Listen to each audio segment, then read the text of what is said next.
Hello প্রিয় ছাত্রছাত্রীরা, সবাই তোমরা কেমন আছো?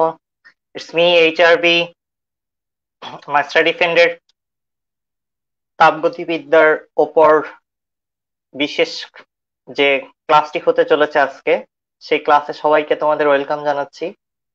তোমরা তোমাদের ফ্রেন্ডসদের দ্রুত মেনশন করে ক্লাসে যুক্ত হয়ে যাও। আর তোমরা আমার কথা শুনতে পাচ্ছ কিনা একটু কমেন্ট করে দ্রুত জানাও, তাহলে আমরা আজকের ক্লাসের কার্যক্রম শুরু করতে পারি। একজন আসসালামু আলাইকুম জানিয়েছে। ওয়ালাইকুম আসসালাম। স্যার, ম্যাডাম, আপনার নাম দেখা যাচ্ছে না। আপনি কেমন আছেন? আমাদের অত্যন্ত প্রিয় ছাত্রী চলে এসেছেন, শান্তা ম্যাডাম, আপনি কেমন আছেন? রাকি তাকে মেনশন করেছে, সুবর্ণাকে মেনশন করেছে। আচ্ছা, ফেসবুক ইউজার যাদের নাম দেখা যাচ্ছে তারা নিজের আহ, আমার আমার যে ভিডিওটা চলতেছে এই ভিডিওর ডেসক্রিপশনে একটা পারমিশন আছে, ওটা অ্যালাউ করে দাও, তাহলে দেখবা তোমাদের নাম দেখা যাবে। আর রঞ্জন ভাইয়া কেমন আছেন? আচ্ছা, ও আচ্ছা, ঠিক আছে, আমার নাম হলো রঞ্জন। ঠিক আছে। আর যারা আমাকে চিনো না তাদের সাথে পরিচয় হচ্ছি। আমার নাম রঞ্জন, আমি বুয়েট থেকে গ্রাজুয়েশন করেছি, সিভিল ডিপার্টমেন্ট থেকে। আর এখন বুয়েটে মাস্টার্স করছি, এই তো। আর মাই স্টাডি ফ্রেন্ডে তোমাদের ফিজিক্স পড়াচ্ছি। আমার অসংখ্য ছাত্রছাত্রী বুয়েটে এখন আছেন, তোমাদের বড় ভাইরা। আর আমার অনেক ছাত্রছাত্রী দেশের বাইরে বিদেশে আছে, জাপান, কানাডা, আমেরিকা, এই তো। ছোটখাটো পরিচয়। আমি তোমাদের যে মৌলিক পদার্থবিজ্ঞান ও ফান্ডামেন্টাল ফিজিক্স বিষয়টা আছে, এটা পড়াচ্ছি প্রায় 7 বছর ধরে। তো আমি যখন ইন্টার সেকেন্ড ইয়ারে পড়ি, তখন ইন্টার ফার্স্ট ইয়ারের সেন্ট জোসেফের ব্যাচ পড়াতাম আমি।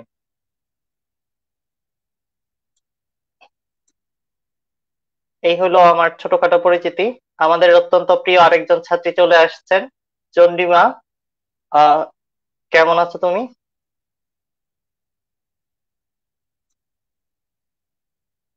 আচ্ছা, তোমরা কি আমার কথা শুনতে পাচ্ছ? এই কথাটাই তো কেউ বললা না। তাহলে ক্লাস শুরু করব কিভাবে? আজকের ক্লাসে তোমাদের তাপগতিবিদ্যার উপরে কিভাবে কি পড়বা, কোথা থেকে অনুধাবনমূলক প্রশ্ন আসবে, কোন ধরনের অঙ্ক পরীক্ষার জন্য ইম্পর্টেন্ট, গ ঘর জন্য কি পড়বা, অবজেক্টিভের জন্য কি পড়বা, সেই জিনিসগুলোকে আলাদা করে দেব। এবং টাইপ ধরে ধরে কিছু জিনিসপত্র তোমাদের বুঝিয়ে দেব। তো হ্যাঁ, শুনতে পাচ্ছি, এই তো। পারিহা, থ্যাংক ইউ সো মাচ। এতক্ষণে একজন কাজের কথা বলছো। আচ্ছা, অলোকে হইলে আমরা চলে আসি। প্রথমত তোমাদের আমি বলি, তাপগতিবিদ্যা চ্যাপ্টারটা অনেক বড়, তাই এই ক্লাসে আমি টোটাল তাপগতিবিদ্যা শেষ করব না মোটেও। আচ্ছা, জেবু চলে আসছে, জেবু হাত উঠাইছে। হ্যালো জেবু, কেমন আছো?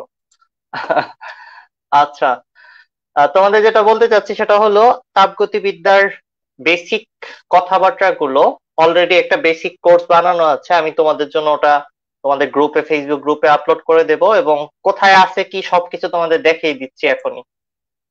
একটু খেয়াল করো। আমি তোমাদের তাপগতিবিদ্যায় যারা যারা একদম বেসিক থেকে পড়ার চিন্তা করতেছো তাদের জন্য বলতেছি। এইখানে এই যে মাই স্টাডি ফ্রেন্ডের ইউটিউব চ্যানেলের ভিতর এই যে থার্মোডাইনামিক্স এইচএসসি ফিজিক্স লেখা রয়েছে, এটার ভিতরে প্রথমে তাপগতিবিদ্যার একটা রিভিউ কোর্স আছে। এটা 1 ঘন্টা 11 মিনিটের একটা কোর্স, যেটার মধ্যে তোমাদের তাপগতিবিদ্যার যাদের বেসিকে সমস্যা আছে তাদের সমস্ত সমস্যা দূর হয়ে যাবে এই একটা ছোট্ট কোর্স করলেই। এরপরে খুব ডিটেলসে এনট্রপির উপরে 3টা ভিডিও আছে, শুধু এনট্রপি বিজ্ঞান বোঝার জন্য। এনট্রপি নিয়ে অনেক ছাত্রছাত্রীরা বুঝেই না এনট্রপি কাকে বলে, শুধু নির্ণয় করতে পারে বা ওটার মধ্যেও ভুল করে। এনট্রপি নিয়ে যাদের সমস্যা আছে তাদের জন্য বাকি এই যে 3টা ভিডিও, এনট্রপি কি, এনট্রপির সূত্র কি, আর এনট্রপির সূত্রগুলো কিভাবে ঘুরিয়ে ঘুরিয়ে ইন্টিগ্রেশন করে প্রয়োগ করা যায় সেটা এইখানে দেখানো হয়েছে। আর সিকিউ, সলিউশন রিলেটেড একটা তাপগতিবিদ্যার সিকিউ, খুব ইম্পর্টেন্ট সিকিউ এখানে সলভ করে দেওয়া আছে। এই লিঙ্কটা আমি তোমাদের দিয়ে দেব। সো এই লিঙ্কের ভেতরেই তোমরা এই পুরো তাপগতিবিদ্যার বেসিক ম্যাটেরিয়ালটা পেয়ে যাবা। এবার আসা যাক বেসিকের বাইরে যা যা পড়তে হবে সেটা নিয়ে এখন আমি তোমাদের সাথে কথা বলবো, অর্থাৎ কি কি টাইপের অঙ্ক করব, কি কি অনুধাবনে আসবে সেটা নিয়ে কথা বলবো। তো লেটস বিগিন। তোমরা তোমাদের ফ্রেন্ডসদেরকে মেনশন করে ফেলো। আর যারা আসসালামু আলাইকুম লিখতেছ। ওয়ালাইকুম আসসালাম। Good evening. ক্লাসে সবাইকে ওয়েলকাম। আর সবাই হাতে পানি নিয়ে বসেও পানি খাওয়া দাওয়া করা লাগতে পারে। আর বেশি লং করার চেষ্টা করব না, আমি চেষ্টা করব দ্রুত তোমাদের পুরো চ্যাপ্টারটা সামারাইজ করে দিতে। তাপগতিবিদ্যার সম্পূর্ণ চ্যাপ্টারের কথা যদি বলি, তাহলে এই যে একটা সূত্রের গুচ্ছ দেখতে পাচ্ছ, এইটার ভিতরেই তাপগতিবিদ্যার সমস্ত কিছু আছে। এই একটা পেজের মধ্যে যা আছে সেটা তোমার মাথায় সেট করে ফেললে তুমি তাপগতিবিদ্যার গ আর ঘ অ্যান্সার করতে পারবা। মানে এই একটা পেজ যে দেখতে পাচ্ছ আমার পাশে, এই একটা পেজের সূত্রগুলো বুঝে মাথার মধ্যে ঢুকায় ফেললে তোমার গ আর ঘ নিয়ে কোনো চিন্তা করতে হবে না। এখানেই তাপগতিবিদ্যার প্রথম সূত্র, দ্বিতীয় সূত্র এবং এনট্রপি আর সিপি সিভি এই রিলেটেড যত আলোচনা আছে এই চ্যাপ্টারে, একটা দুইটা তিন ধরনের সেগমেন্ট এখানে সবই মোটামুটি দেওয়া রয়েছে। এবার আসো, প্রথমত আমাদের অবজেক্টিভের জন্য ইম্পর্টেন্ট টাইপের যে অঙ্কগুলো আছে সেটা যে যে ফর্মুলা দিয়ে করতে হয় সেটা নিয়ে একটু আলোচনা করব। এটা হলো টেম্পারেচার কনভার্সন ফর্মুলা, মানে তাপমাত্রার কনভার্সন রিলেটেড যে সমস্ত আলোচনা আছে সেই জিনিসটা। সেটা নিয়ে কিভাবে আলোচনা করতে চাচ্ছি একটু দেখো। তোমাদের এখানে আমি পেস্ট করলাম ফর্মুলাটা এরকম দেখতে। আচ্ছা, ফর্মুলাটা আমি তোমাদের জন্য লিখে দিচ্ছি ডিটেলসে। এক্স থেটা মাইনাস এক্স আইস, এটা হলো দুই স্থির বিন্দুর তাপমাত্রার সূত্র, যেটা একটাই সূত্র তাপমাত্রা রিলেটেড সমস্ত কিছুকে ডিল করার জন্য, মানে তাপমাত্রার কনভার্সন করে করে ডিগ্রি থেকে ফারেনহাইটে নেওয়া, ফারেনহাইট থেকে কেলভিনে নেওয়া, কেলভিন থেকে আবার নষ্ট থার্মোমিটারের তাপমাত্রায় যাওয়া, এই ধরনের যত অঙ্ক আছে সেগুলা এইখানে এই একটা সূত্র দ্বারাই করা যায়। তো এটাকে আলাদা আলাদা দুইটা সূত্র হিসেবে পড়তে হবে না তোমাদের, আমি একবারে লিখে দিচ্ছি তোমাদের, তোমরা একটু খাতার মধ্যে তুলে ফেলো। আর বাকিটা এই যা যা আমি লিখতেছি সব তোমাদের নোট হিসেবে দিয়ে দিব। তোমরা যদি তোমাদের ফ্রেন্ডদেরকে মেনশন করো তাহলে এই নোটগুলো পেয়ে যাবা। আর এই ভিডিওটা ফ্রেন্ডসদের সাথেও শেয়ার করো। অ্যাটলিস্ট তোমার আশেপাশে যারা বসবে তাদের খাতা দেখে তুমি লিখবা, তাদেরকে এই জিনিসগুলো শিখিয়ে ফেলো, বিকজ পরীক্ষা চলে এসেছে। সবাই একটু গুরুত্ব দিয়ে কাজে নেমে পড়ো। এখন এই তো ওভারঅল থেটা, আরো একটা লিখি, theta minus theta ice divided by theta steam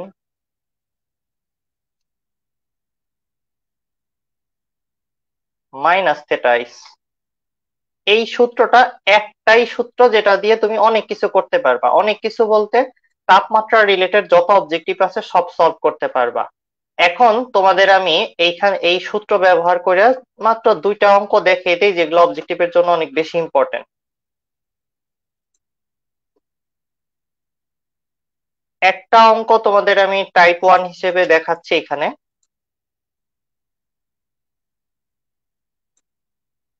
চলো দেখি। এখানে লেখা হয়েছে কোন তাপমাত্রাতে সেলসিয়াস আর ফারেনহাইট স্কেলে 40 ডিগ্রি পার্থক্য হবে। সেলসিয়াস আর ফারেনহাইট স্কেলে 40 ডিগ্রি পার্থক্য হবে, তোমার কত টেম্পারেচারে এই ঘটনাটা হবে। তো এটার সলিউশন খুব সহজভাবে করা যায়, আমি তোমাদের একটু একটু করে দেখিয়ে দিচ্ছি জিনিসটা কিভাবে করবা। উপরে যে সূত্রটা লিখেছি ওগুলোর মধ্যে দেখো সেলসিয়াস আর ফারেনহাইট কোথায় আছে, এইখানে আছে। তার মানে এই দুইটা সূত্রকে একসাথে করে কম্বিনেশন করে অঙ্কটা শেষ করে ফেলবো। তো প্রথমত লেখো তাহলে এই সূত্রটাই, সি মাইনাস শূন্য আর 100 - 0 is equal to F minus 32 divided by, এই তো লিখলা। এখন বলা হয়েছে ডিগ্রি আর ফারেনহাইটের পার্থক্য হবে হলো আমার সামথিং 40। তো আমি যদি বলি সেলসিয়াস স্কেলের তাপমাত্রাটা এক্স, তাহলে ফারেনহাইটে ওইটা হবে এক্স প্লাস 40। মানে দুইটার পার্থক্য যেহেতু 40, তাই একটা 40 হলে অপরটা 40 প্লাস সামথিং হবে। তো এইটুকুই কাজ করলা। এখন কত তাপমাত্রায় এই ঘটনা ঘটবে সেটা যদি বের করতে বলে এই সমীকরণটা সমাধান করে যা অ্যান্সার আসবে সেটাই হবে আমাদের কাঙ্ক্ষিত উত্তর। অর্থাৎ এই পুরো জিনিসটার সমাধান অত্যন্ত সহজ। এক্স এর মান ক্যালকুলেশন করে বের করলে তুমি পেয়ে যাচ্ছ সামথিং 10 ডিগ্রি সেলসিয়াসের মতো আসবে। তার মানে 10 10 ডিগ্রি সেলসিয়াস হলো ওই তাপমাত্রাটা, যে তাপমাত্রায় ফারেনহাইট স্কেলে তাপমাত্রা আর কেলভিন সরি সেলসিয়াস স্কেলে তাপমাত্রা, এই দুইটার পার্থক্য কত হবে? 40 ডিগ্রি হবে। এটা হলো টাইপ 1 এর একটা অঙ্ক, তোমাদের আমি দেখিয়ে দিলাম এই উপরের এই সূত্র ব্যবহার করে। এটা খুবই অবজেক্টিভ টাইপের অঙ্ক, এগুলা তোমাদের গ ঘতে আসার মতো অঙ্ক না। কিন্তু এই তাপমাত্রার সূত্র দিয়েও কি গ ঘতে অ্যান্সার করার মতো কিছু আসতে পারে? অ্যান্সার হলো পারে, সেটা হলো নষ্ট থার্মোমিটারের অঙ্ক। সেটা আমি তোমাদের এখনই করে দিচ্ছি।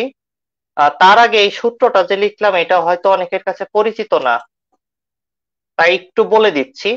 এক্স দিয়ে আমি এখানে বোঝাচ্ছি যে কোনো প্রপার্টিজ বা ধর্মকে। মানে ধরো একটা কাচের ছোট একটা গ্লাস নিলা, সরু একটা গ্লাস, ওই গ্লাসের তাপমাত্রা কিন্তু বিভিন্ন সময় বিভিন্ন রকম হবে। বরফের মধ্যে ধরলে গ্লাসের তাপমাত্রাটা জিরোর কাছাকাছি চলে যাবে। আবার স্টিম মানে ফুটন্ত পানির মধ্যে যদি বাষ্পীভূত হইতেছে পানিটা, ওইখানে যদি ধরো গ্লাসটাকে নিয়ে যাও তাহলে গ্লাসের তাপমাত্রা অন্যরকম হবে। তো গ্লাসের যে পানি আছে সেটা কিন্তু বেশি তাপে লম্বা হয়ে যাবে, মানে পানির দৈর্ঘ্যটা বেড়ে যাবে, পানি উপর দিকে উঠে আসবে, পানি ফুলে যাবে আয়তন বেড়ে। আর পানির আয়তন বাড়ার সাথে সাথে বুঝতে পারতেছি আমরা তাপমাত্রাও বাড়বে। আবার পানি যদি বরফের মধ্যে ধরো ওই ওই গ্লাসটাকে, তাহলে পানির তাপমাত্রা আবার কমে আসবে। যে কথাটা বলতে চাইতেছি সেটাকে আমি যদি এখানে ড্র করে তোমাদের বোঝাই, এরকম একটা গ্লাসের মতো নিলে সেটার মধ্যে ধরো এতটুকু পানি আছে, এতটুকু পানি মিন্স হলো এইটুকু পানি আছে। আর নোয়াখাইলা যদি কেউ থাকো তাহলে এটা পানি না, হানি আছে। এতটুকু হানি আছে আমাদের। এই হানির তাপমাত্রা বেশি সম্পন্ন কোনো একটা জায়গাতে রাখলে আমাদের এই হানির কি অবস্থা হবে? আয়তন বেড়ে যাবে।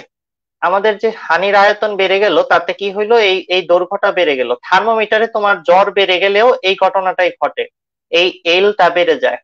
এই এলটাকে আমরা একটা ধর্ম বলতেছি, যেটাকে আমরা এক্স দ্বারা প্রকাশ করতেছি। হয়তো এটা 100 ডিগ্রি সেলসিয়াসে এই গ্লাসটা রাখাতে এই অবস্থা হয়েছে, এটা হয়তো 0 ডিগ্রি সেলসিয়াস এই অবস্থা ছিল। সো এই যে দৈর্ঘ্যের পরিবর্তনটা, এটা হলো একটা বৈশিষ্ট্যের পরিবর্তন, যেটাকে আমরা x1 x2 দ্বারা লিখতে চাচ্ছি।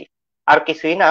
আমাদের সূত্রের x1 x2 এর মানে হইলো যে কোনো একটা তাপে পরিবর্তন হয় এমন কিছুর বৈশিষ্ট্য। এটা হইতে পারে রোদ, এটা হইতে পারে ওই গ্লাসের থার্মোমিটারের পারদের উচ্চতা, এগুলা যে কোনো কিছু হইতে পারে যেগুলা তাপীয় বৈশিষ্ট্য হিসেবে পরিচিত। আর এখানে সি বলতে ডিগ্রি সেলসিয়াসে অ্যান্সারটা বের হবে, আর এখানে ফারেনহাইটে অ্যান্সার বের হবে, আর এখানে কেলভিনে কনভার্ট করে দেওয়া হয়েছে। আর এই থেটা দিয়ে যেটা বোঝানো হইতেছে, এটা হলো যে কোনো নষ্ট থার্মোমিটারের তাপমাত্রা এখানে দিয়ে আমরা কাজ করতে পারবো। অর্থাৎ থার্মোমিটার নষ্ট হইলে কি হবে? সে একটু কম বেশি দেখাবে তাপমাত্রা, কিন্তু এই সূত্র ঠিকই সে মানবে, বিকজ সূত্রের মধ্যে পার্থক্য নিয়ে কাজ করা হইতেছে। নষ্ট হইলেও নষ্ট হওয়ার পরে তার একটা নির্দিষ্ট পার্থক্য যেটা, সেটা ঠিকই থাকবে। তো নষ্ট থার্মোমিটারের অঙ্ক হলো এই সূত্র থেকে আসার মতো একটা অত্যন্ত গুরুত্বপূর্ণ অঙ্ক। তাছাড়াও তোমাদের আমি যে কথাটা বললাম যে এরকম উচ্চতা দিয়ে তারপরে রোদ দিয়ে যে ধরনের অঙ্ক আসতে পারে, সেটা আমি একটা টাইপের অঙ্ক আছে এখানে আমি করে দিয়েছি, তোমাদের আমি এটা দিয়ে দিব। বাট এটা আমি এখন করাবো না, আমি তোমাদের জন্য এটা করে রেখেছি নোটের মধ্যে, তোমাদের আমি এটা দিয়ে দেব ডিটেলসে। এখানে তারপরে আমি একটু বুঝিয়ে দিচ্ছি কি করা হয়েছে। এখানে বলা হয়েছে যে করে দেব না, তাও দিতে ইচ্ছা করে। মনে হয় যে তোমরা যদি আবার না পারো তাহলে কষ্ট লাগবে।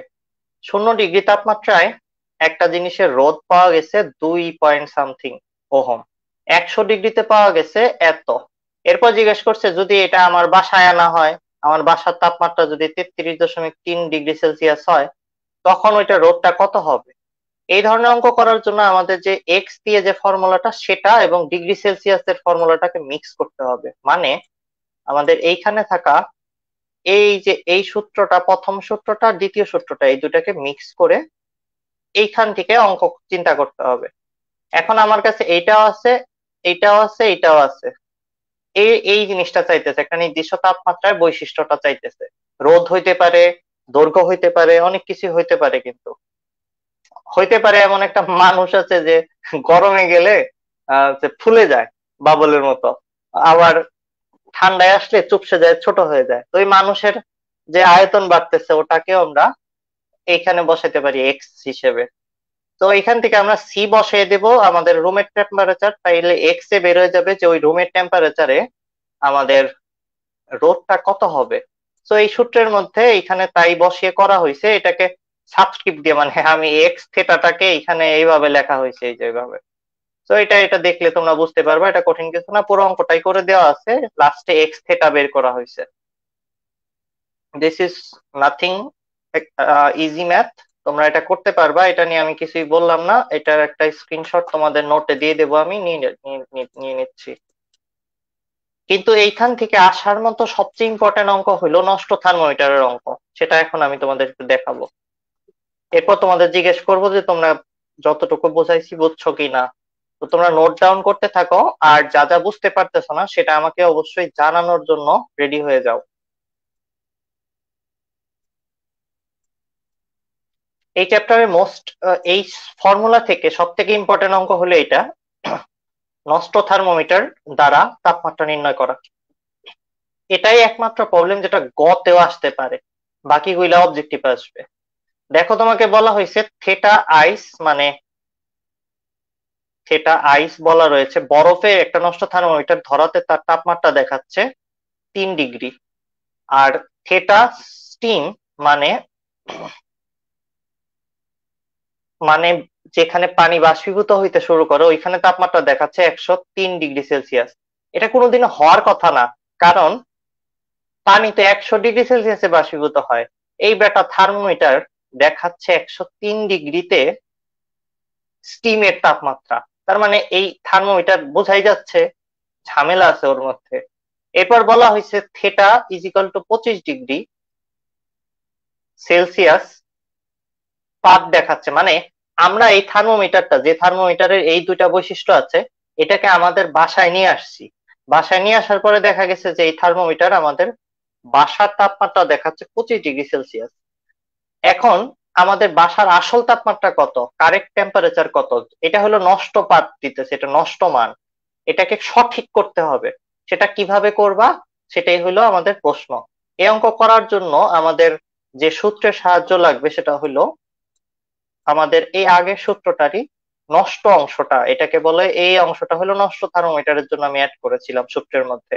এই অংশের সাথে ডিগ্রিতে থাকলে এইটা মিক্স হবে। যদি প্রশ্নে ফারেনহাইটে দিয়ে প্রশ্নটা করা হইতো তাহলে এই দুটা সূত্র দিয়ে কাজ করতে হইতো। যদি কেলভিনে নিয়ে কাজ করতে হইতো তাহলে এই দুটা সূত্র নিয়ে কাজ করতে হইতো। যেহেতু প্রশ্নে ডিগ্রি সেলসিয়াস বলা হইতেছে এবং নষ্ট থার্মোমিটার বলা হইতেছে, তাই আমরা এই দুইটাকে একসাথে করে এখন অঙ্ক করব। তো অত্যন্ত সহজ কাজ, আমরা এই তিনটা জিনিস জানি। সো আমরা সূত্রটাও জানি। সূত্রটা কি ছিল, C-0 divided by 100 - 0 is equal to theta ice, sorry, theta minus theta ice divided by theta steam minus theta ice. এখানে সি এর মানটা বের করলে এটা হলো সঠিক থার্মোমিটার, এটা হলো নষ্ট থার্মোমিটার, দুইটার মধ্যেই এই অনুপাতিক সম্পর্ক বিদ্যমান আছে, এখান থেকে সি বের করতে হবে। এই থেটার জায়গায় মান দেওয়া আছে 25, থেটা আইস থেটা স্টিম সব দেওয়াই আছে, আমি বসিয়ে দিই। এটা হলো 25, এটা হলো 3, এটা হলো 103, আর এটা হলো শুধু 3। ব্যাস, এখান থেকে সি এর মান ক্যালকুলেশন করলে 22 ডিগ্রি অ্যান্সার আসবে। পরীক্ষায় যদি না আসে তাহলে মনে করতে পারো 22-এর পরিবর্তে বাঁশ খেয়ে গেছো বা তুমি, ঠিক আছে? এখন আমাদের এই একটা ফর্মুলা দিয়ে এই ধরনের যে কোনো অঙ্ক করা যায়, এবং কেলভিন থেকে ফারেনহাইটে ট্রান্সফরমেশন করতে চাইলে কিভাবে করবা। ধরো কেলভিনে 105 মানে সরি, 105 ফারেনহাইটকে তুমি কেলভিনে কত হবে জিজ্ঞেস করতেছো, তাহলে এই সমীকরণ সমাধান করো, হয়ে যাবে। তো এইভাবে তাপমাত্রার কনভার্সন এবং নষ্ট থার্মোমিটার সংক্রান্ত সমস্ত অঙ্ক এই এক সেট 4টা চারটা কি বলে সেগমেন্ট বিশিষ্ট এই ফর্মুলা দ্বারা করা সম্ভব।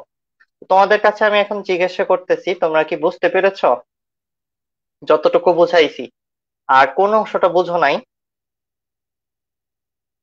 সেটা একটু বলো। এই যে একজন বলেছে ভাইয়া বোঝা যায় নাই কিছু, বুঝ আহ, বুঝতেছি না, সে আহ কোন জায়গাটা বোঝা নাই সেটা একটু আমাকে ডিটেলসে বলো। আচ্ছা, একজন লিখেছে জি গুরুজি বুঝেছি। আচ্ছা, ঠিক আছে। আর এতগুলো লাইট এর কারণে গরম লাগতেছে আমার। আচ্ছা, অনেকেই বুঝেছি লিখেছো। আর নেক্সট যে বুঝো নাই আই থিঙ্ক এখন বুঝতে পেরে গেছে অলরেডি, তারপর না বুঝলে আবার জানাই, আমি তোমাকে টেলিগ্রামে আলাদা পার্সোনালি বুঝিয়ে দেবো, কোনো সমস্যা নাই কোনো বিশেষ প্রবলেম হইলে। এবার আসো, পুরো চ্যাপ্টারটা মাথার মধ্যে একটু করে ঢুকানোর চেষ্টা করো। এক ঝলকে আমি তোমাদের যে কথাটা বলতে চাইতেছি, এই পুরো চ্যাপ্টারের মধ্যে আছে কি কি টপিক এবং কোথা থেকে কি আসবে সেই আন্ডারস্ট্যান্ডিংটা তোমাদের খুব ভালো মতো থাকা দরকার। এই ছবিটাই যদি নেওয়া যায় তাহলে বেটার ভাবে দেখানো যাবে। দেখি তো এটা নেওয়া যায় নাকি। ট্রাফিক লিমিট দেখাচ্ছে কিছু একটা। ওকে, যাই হোক গিয়া। এই পুরো চ্যাপ্টারের মধ্যে যদি আমি সেগমেন্ট করে বলি, তাইলে 1 নম্বর সেগমেন্টে আছে হলো এই তাপমাত্রা সংক্রান্ত সমস্যা। তাপমাত্রা সংক্রান্ত সমস্যা, এটা ইম্পর্টেন্ট অবজেক্টিভের জন্য এবং সিকিউতে শুধু নম্বরের জন্য, ঘতে আসবে না। ওকে, এরপরে আসো, এই চ্যাপ্টারের সব থেকে ইম্পর্টেন্ট সেগমেন্টের দিকে যদি যাই, তাহলে আমাদের তাপগতিবিদ্যার সূত্র আছে delta Q is equal to delta U plus delta W. এই সূত্রের বিভিন্ন ধরনের ব্যবহার আছে, এই সূত্র মিলেই একটা সেগমেন্ট। সেটা হইলো এছাড়া আরেকটা যেটা সূত্র আছে, কাজ ইজ ইকুয়াল টু আমাদের তাপগতিবিদ্যার প্রথম সূত্র দ্বিতীয় সূত্র। এই জায়গাগুলো থেকে হলো খুব ইম্পর্টেন্ট সিকিউর জন্য। এই দুইটা সূত্র দিয়ে না, কিন্তু এই সূত্রের মধ্যে অনেক প্যাচ আছে, ওগুলো আমি তোমাদের দেখাবো। কিন্তু এই সেগমেন্টটা থেকে, তাপগতিবিদ্যার প্রথম সূত্র দ্বিতীয় সূত্র থেকে সিকিউ আসার জন্য অনেক ইম্পর্টেন্ট একটা সেগমেন্ট। এরপরে আমি যদি তোমাদের বলি, সেই ক্ষেত্রে এই চ্যাপ্টার আরো গুরুত্বপূর্ণ যে অংশ আছে আরেকটা সেগমেন্ট, সেটা হইলো ওই যে আমরা যে পি ভি এন আর টি, তারপরে সিপি সিভি, এই জিনিসগুলো আমরা গ্যাসীয় প্যারামিটার লাস্ট ফার্স্ট পেপারে পড়ে আসছিলাম, ওগুলা রিলেটেড কিছু অঙ্ক আছে। এইগুলা জেনারেলি গ আর অবজেক্টিভের জন্য খুব ইম্পর্টেন্ট। আর সর্বশেষ এই চ্যাপ্টারে আছে আরেকটা সেকশন, সেটা হলো এনট্রপি, ডেল এস নির্ণয় করা। এটা নিজে একটা সেগমেন্ট, অর্থাৎ একটা নিজেই সেকশন। এটাও সিকিউর জন্য এবং এমসিকিউর জন্য অনেক ইম্পর্টেন্ট। এটা সিকিউর জন্য বেশিরভাগ ক্ষেত্রে ইম্পর্টেন্ট। তো এখন প্রশ্ন হলো, তাইলে কোথা থেকে প্রশ্ন আসবে ভাই? অ্যান্সার খুবই সহজ। এইখান থেকে প্রশ্ন আসবে 5টা স্টার 5 স্টার, আর এখান থেকে প্রশ্ন আসবে এটা 3 স্টার। ব্যাস, এই চ্যাপ্টারের সেগমেন্টই মাত্র 4টা। পুরো চ্যাপ্টারের সাজেশন এখানে তোমাদের চোখের সামনে আছে। এখন তোমাদের আসলে এক একটা সেগমেন্ট থেকে খুব ভালো মতো কিভাবে কিভাবে কি অঙ্ক আসতে পারে সেটার ধারণাটা মাথায় ঢোকাইতে হবে। আমি তোমাদের মাথায় এখনই ঢুকাই দিচ্ছি একটা ম্যাপের মতো তৈরি করে। আমি চ্যাপ্টারের ভিতরে যাব না। তাপমাত্রা থেকে তোমাদের যে ব্যাপারগুলো আসতে পারে সেটা হলো কনভার্সন, মানে ফারেনহাইট থেকে কেলভিন থেকে ফারেনহাইটে যাওয়া, ফারেনহাইট থেকে কেলভিনে যাওয়া। অথবা আমি যেটা আগে দেখাইলাম যে ট্রিক করে এক্স এর মান বের করা, মানে কোন একটা নির্দিষ্ট তাপমাত্রা বের করা। অথবা আসতে পারে 3 নম্বরে যেটা দেখাইলাম, সবচেয়ে ইম্পর্টেন্ট, নষ্ট থার্মোমিটার, নষ্ট যন্ত্র আর কি। এরপরে আসো দ্বিতীয় সেগমেন্ট, যেখান থেকে প্রশ্ন আসবেই আর কি। সেটা হলো তোমাকে এই delta Q delta U delta ডাব্লিউর মান সরাসরি বলবে না, তোমাকে ট্রিক করে করে বিভিন্ন প্রক্রিয়ায় নিয়ে গিয়ে তোমাকে অঙ্ক করতে বলবে। তোমাকে বলবে যে রুদ্ধতাপীয় প্রক্রিয়া, রুদ্ধ তাপীয়, আমি আস্তে আস্তে লিখি এই জিনিসগুলোকে তোমাদের তোমাদের বোঝার জন্য। রুদ্ধ তাপীয় প্রক্রিয়ায় গেলে তখন এই সূত্রটাকে প্রয়োগ করো, তাপগতিবিদ্যার সূত্র প্রয়োগ করো। সমষ্ণ প্রক্রিয়া,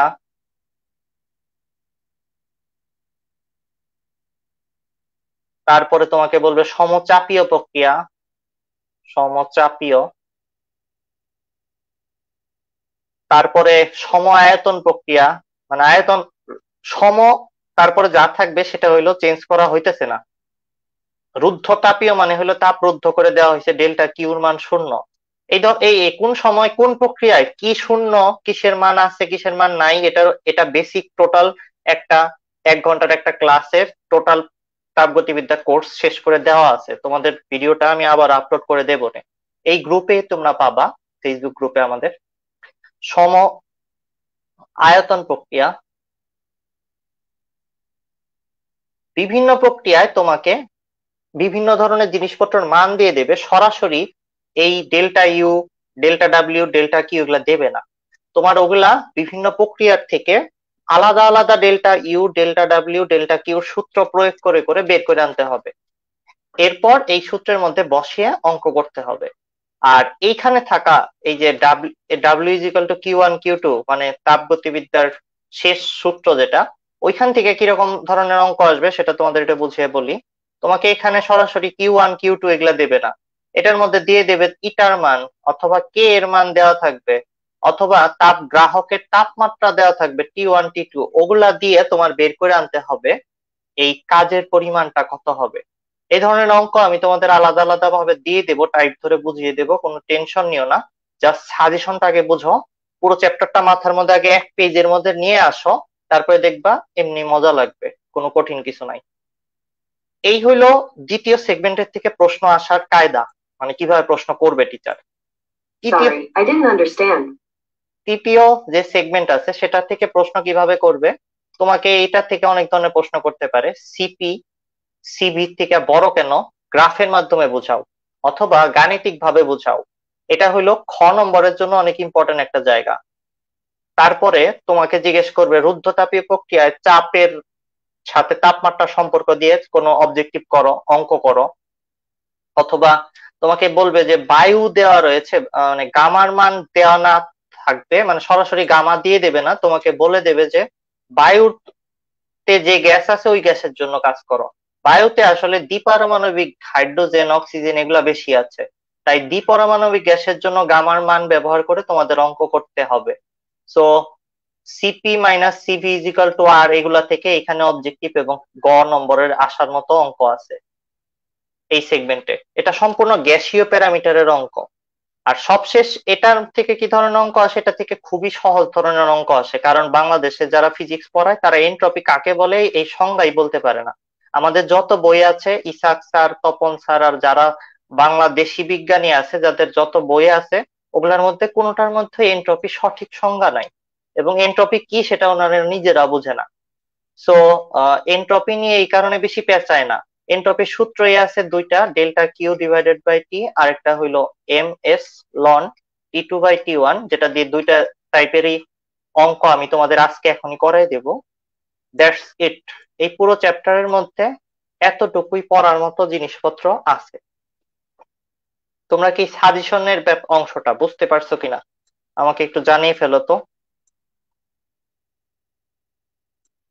এই পুরো সাজেশনের অংশটা আমি যা দেখাইলাম, মাত্র 4টা সেগমেন্ট আছে এই চ্যাপ্টারের মধ্যে, তোমার শুধু 2 আর 4 করলেও মোটামুটি বুঝতেই পারতেছো, মানে সব কমন পড়ে যাবে। আর যারা মোটামুটি অবজেক্টিভও সব পারতে চাইতেছো এই চ্যাপ্টার থেকে, তারা 4টা সেগমেন্ট জাস্ট আমার সাথে সাথে করে ফেলো, বা একটা কোর্স আছে যেটা তোমার আমি লিঙ্ক দিয়ে দিলাম, 1 ঘন্টার একটা ক্লাস, ওটা করলেই পুরো চ্যাপ্টারের 4টা সেগমেন্টই কভার হয়ে যাবে। আর তারপরে আমি আজকে বিশেষ ভাবে যে যে অঙ্কগুলা কঠিন লাগবে তোমাদের, সেটা টাইপ ধরে ধরে করাই দেবো তোমাদের।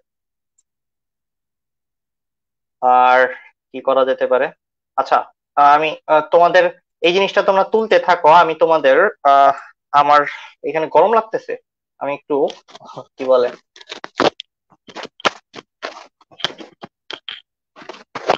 তোমরা এই জিনিসটা তুলতে থাকো, আমি ততক্ষণে গরম দূরীকরণের ব্যবস্থা।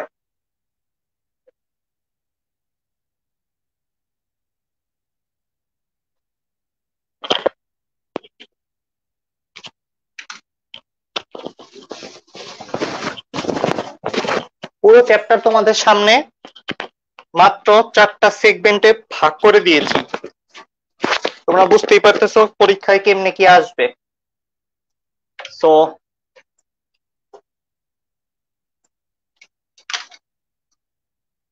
মোস্ট ইজি চ্যাপ্টার বলতে পারো এটাকে, কারণ বেশি কঠিন কিছুই আসে না। সাজেশন নোট কমপ্লিট শান্তা বলেছে। আচ্ছা ঠিক আছে, সাজেশন নোট কমপ্লিট। আচ্ছা ভাইয়া, আমার নাম দেখা যায় না কেন? এই ভিডিও ডেসক্রিপশনে দেখো, একটা স্ট্রিমিয়ার থেকে একটা লিংক আছে, ওটা চাপ দিয়ে অ্যালাউ করে দাও, তাহলে তোমার নাম দেখা যাবে। সাউন্ড নাই? ও মাই গড, সাউন্ড নাই? কি বলো? দাঁড়াও তো দেখি কি বলো। সাউন্ড কি আসলেই নাই?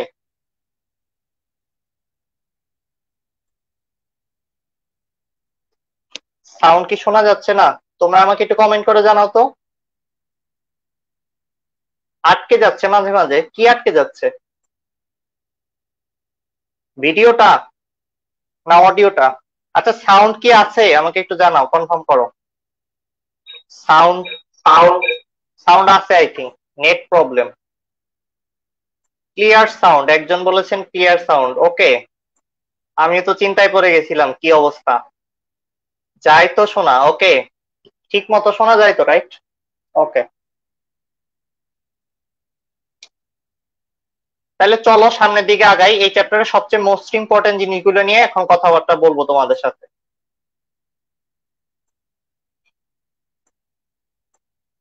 সো প্রথমে চলে আসতে চাচ্ছি আমি যে জায়গাটায়, সেটা হলো আমাদের তাপগতিবিদ্যার সূত্র রিলেটেড যে যে প্রবলেম গুলো আসে সেটা নিয়ে কথাবার্তা বলবো। এটার জন্য তোমাদের প্রথমে আমি চলে যেতে চাচ্ছি, যেখানে যাবো সেটা হলো ফর্মুলাগুলো আগে নিয়ে নিই।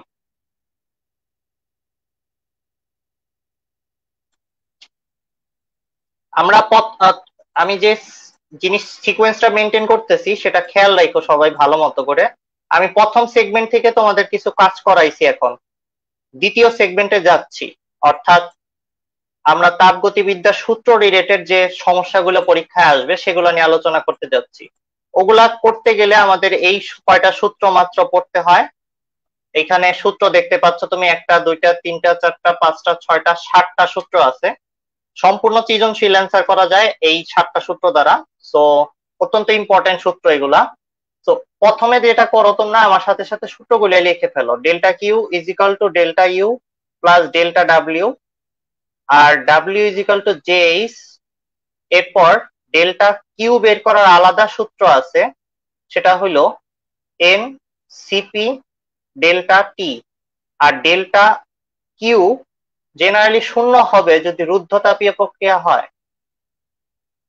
রুদ্ধ শুধু লিখে রাখলাম। ডেল্টা ইউ বের করার আলাদা সিস্টেম আছে, এন সিভি ডেল্টা টি দ্বারা বের করা যাবে। আর আরেকটা কথা লিখে রাখো, যদি সিস্টেম গরম না হয়, মানে সিস্টেমের মধ্যে অভ্যন্তরীণ শক্তি না বাড়ে, তখন এটা শূন্য হয়ে যাবে, ডেল্টা ইউর মানও থাকবে না। আর ডেল্টা ডাব্লিউ আসলে কিছুই না, অনেকগুলা উপায় বের করা যায়। তিনটা উপায় বের করা যায় ডেল্টা ডাব্লিউ বের করার, তিনটা উপায় আছে। পি ডেল্টা ভি দ্বারা বের করা যাবে, অথবা N R T ln V two by V one এই সূত্র দ্বারা বের করা যাবে, অথবা আরো দুইটা আলাদা আলাদা সূত্র আছে ডেল্টা ডাব্লিউ বের করার জন্য। সেটা হলো one by one minus gamma into P two V two minus P one V one. এই সূত্রটি আরেকটা রূপ আছে যেটা আমাদের পরীক্ষায় ব্যবহার করা লাগতে পারে, সেটা হলো N R divided by one minus gamma. দুই তিনটা বই পড়া লাগবে না, দুই তিনটা বইয়ের সূত্র একসাথে তোমাদের করে আমি এই ক্লাসে বুঝিয়ে দিতেছি। তাই যারা টেনশন করতেছো যে কোথা থেকে সূত্র পাবা, তাদের টেনশনের কিছু নাই, আমি এই নোটটা তোমাদের দিয়ে দেব। সো চিল। এখন তোমাদের এই সূত্রগুলোর ভিতরে একটু বোঝার মতো অংশ আছে, খেয়াল করো। আমাদের সরাসরি ডেল্টা কিউ নাও দেওয়া থাকতে পারে। ডেল্টা কিউ বের করার উপায় এখানে তোমরা দেখতে পাচ্ছ। আমাদের প্রশ্নে সরাসরি ডেল্টা ডাব্লিউ নাও দেওয়া থাকতে পারে। সেটা বের করার এইখানে তোমরা একটা দুইটা তিনটা মেথড দেখতে পাচ্ছ আলাদা আলাদা। আমি একটু বক্স করে দিই তাহলে বেটার বুঝতে পারবা। এরপরে আমাদের ডেল্টা ইউ বের করার এই অংশটা বের করার জন্য এইটার মধ্যে আলাদা সূত্র আছে। সো এখন তোমাদের আমি বুঝাবো কোনটাকে কি বলে এবং কিভাবে অঙ্ক পরীক্ষায় আসবে, এবং অঙ্ক একসাথে অনেকগুলা অঙ্ক তোমারে আমি এখন করাবো বলতে পারো। প্রথমত দেখো, তোমাকে যদি আমি বলি এই সূত্র দিয়ে বেসিক, খুবই বেসিক থেকে যদি অঙ্ক করতে বলে যে এই সূত্রটা দিয়ে শুধু অঙ্ক করো, তাহলে কেমন অঙ্ক হয় এটা তোমাদের একটু দেখাচ্ছি। আই থিঙ্ক কোথাও একটা ম্যাথ আছে।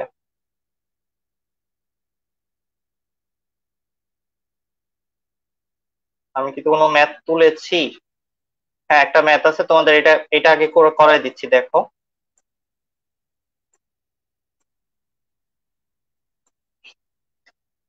আসো প্রশ্নটা আগে পড়তেছি তোমাদের জন্য। দেখো, কোন সিস্টেম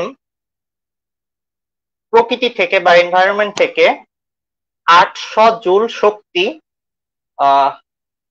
অ্যাবজর্ব করছে বা এনার্জি নিয়েছে আর কি, এতে আহ, শোষণ করার পর এই 800 জুল শক্তি প্রকৃতি থেকে নেওয়ার পর আমাদের সিস্টেমটা ভেতরে শক্তি সঞ্চিত হয়েছে 500 জুল, মানে অভ্যন্তরীণ শক্তি বেড়েছে 500 জুল। এখন তোমাকে বের করতে হবে যে সিস্টেমটা নিজে থেকে কতখানি কাজ করতে পারবে। এটা করার জন্য আমাদের যে সূত্রটা লাগতেছে সেটা জাস্ট আমাদের লেখা প্রথম সূত্র, delta Q is equal to delta U plus delta W. এই সূত্রের মধ্যে এইটা হলো বাহ্যিক শক্তি যেটা সিস্টেমের মধ্যে দেওয়া হয় বা সিস্টেম থেকে বের হয়ে যায়, আর এটা হলো অভ্যন্তরীণ শক্তি যেটা আমরা আমরা রাগ করলে, আমাদের কোনো বন্ধু বান্ধবী রাগ করলে তাদের গরম হয়ে যায় ভিতরটা, তাই না, লাল হয়ে যায় চেহারা আর কি। সুন্দরী মেয়েরা রাগ করলে তো আরো মনে হয় তোমার গালটা লাল হয়ে যায়, এদিক সেদিক দেখা যায়। তো সেই ঘটনাটাকে বলা হয় অভ্যন্তরীণ শক্তি বৃদ্ধি। আর ডেল্টা ডাব্লিউ হইলো কাজ। এখন এটাকে একটু ফিল করার চেষ্টা করব সূত্রটা বোঝার জন্য আসলে কি বলা হইতেছে। যদি এরকম একটা সিস্টেম থাকে যেটার মধ্যে এখানে একটা পিস্টন লাগানো আছে, মুভেবল পিস্টন, মানে ভিতরে যদি কোনো গ্যাসকে উত্তপ্ত করা হয় তাহলে এই গ্যাসগুলো গরম হয়ে এই পিস্টনটা উপরের দিকে উঠে যাবে, তখন পিস্টনটা হয়তো এখানে চলে আসবে, তখন হয়তো পরবর্তীতে এখানে চলে আসবে উঠে, মানে আয়তন গ্যাসের বেড়ে গিয়ে পিস্টনটা উপর দিকে উঠে যেতে পারে। এখন এই পুরো সিস্টেমের মধ্যে আমি নিচে বুনসেন বার্নার থেকে যদি তাপ দেই, খেয়াল করো এই যে তাপটা দিচ্ছি এটাই হলো ডেল্টা কিউ। বাইরে থেকে সিস্টেমের ভেতরে তাপ ঢুকলে ডেল্টা কিউটা পজিটিভ হবে। আর এতে যদি সিস্টেম গরম হয়ে যায়, ভেতরের তাপমাত্রা বাড়তে শুরু করে, লাল লাল করে দিলাম, গরম হয়ে যায়, তাহলে ডেল্টা ইউ মানে অভ্যন্তরীণ শক্তিটাও বৃদ্ধি পাচ্ছে, তখন ডেল্টা ইউ প্লাস হবে। আর সিস্টেম গরম হয়ে এখন কি চাইবে, ছড়ে যেতে চাইবে, মানে এই আয়তনটা বেড়ে এই জায়গা এতটুকু আয়তন বেড়ে যাবে। তো এই যে কাজটা করলো, আয়তন বাড়ার জন্য যে কাজটা হইলো, সেটাকে আমরা ডেল্টা ডাব্লিউ বলতেছি। যদি সিস্টেম নিজে থেকে কাজ করে আয়তন বাড়িয়ে দেয় তখন এটাকে পজিটিভ বলতেছি। এখন এই সূত্রের সতর্কতা হইল, যদি এমন হয় যে না, সিস্টেমের মধ্যে কোনো বুনসেন বার্নার টার্নার কিছু নাই, এটা নাই, বরং সিস্টেম নিজে থেকেই, সিস্টেমের মধ্যে চাপ দেওয়া হয়েছে, এই সিস্টেম নিজে থেকে শক্তি বাইরের দিকে ছাইড়া দিতেছে। সিস্টেম যেহেতু বাইরের দিকে শক্তি ছাইড়া দিচ্ছে, তার মানে হইলো ওই পরিমাণ শক্তি হবে মাইনাস ডেল্টা কিউ। যদি 10 জুল হয় তখন এটাকে মাইনাস বসাইতে হবে। যদি সিস্টেম থেকে শক্তি ছেড়ে দেয়, আর যদি তুমি দেখো যে সিস্টেম নিজে থেকে ঠান্ডা হয়ে যাচ্ছে, কুল হয়ে যাচ্ছে, তখন এটা মাইনাস হয়ে যাবে। তো আমি এখানে লিখে দিচ্ছি গরম, সিস্টেম হয়ে যেতেছে ঠান্ডা, মানে অভ্যন্তরীণ শক্তি ছাইড়ে দিতেছে, ঠান্ডা হয়ে যাচ্ছে। আর এটা হলো বাইরে থেকে দিলাম, ছোট ছোট ওয়ার্ড দিয়ে তোমাদের অঙ্কে যেন ভুল না হয় সেটা ঠিক করে দিচ্ছি, দিলাম, আর এটা হলো সিস্টেম থেকে নিলাম। ওকে। আর ডেল্টা ডাব্লিউ মানে সিস্টেম নিজে থেকে কাজ করলো করলো। আর যদি সিস্টেমকে এভাবে কাজ না করতে দিয়ে আমরাই উপর থেকে চাপ দিয়ে পিস্টন দিয়ে জাতা দিয়ে জিনিসটাকে নিচে এনে ফেলি, তাহলে কি হইলো, আমরাই সিস্টেমের উপর কাজ করলাম, তখন ডেল্টা ডাব্লিউ হবে মাইনাস। আমরা করলাম, কাজ করলো একটা, কাজ করলাম একটা, এই কয়টা ওয়ার্ড মনে রাখবা, তাহলে এই ধরনের কোন অঙ্ক জীবনে তোমার ভুল হবে না, মানে এই সূত্র দ্বারা।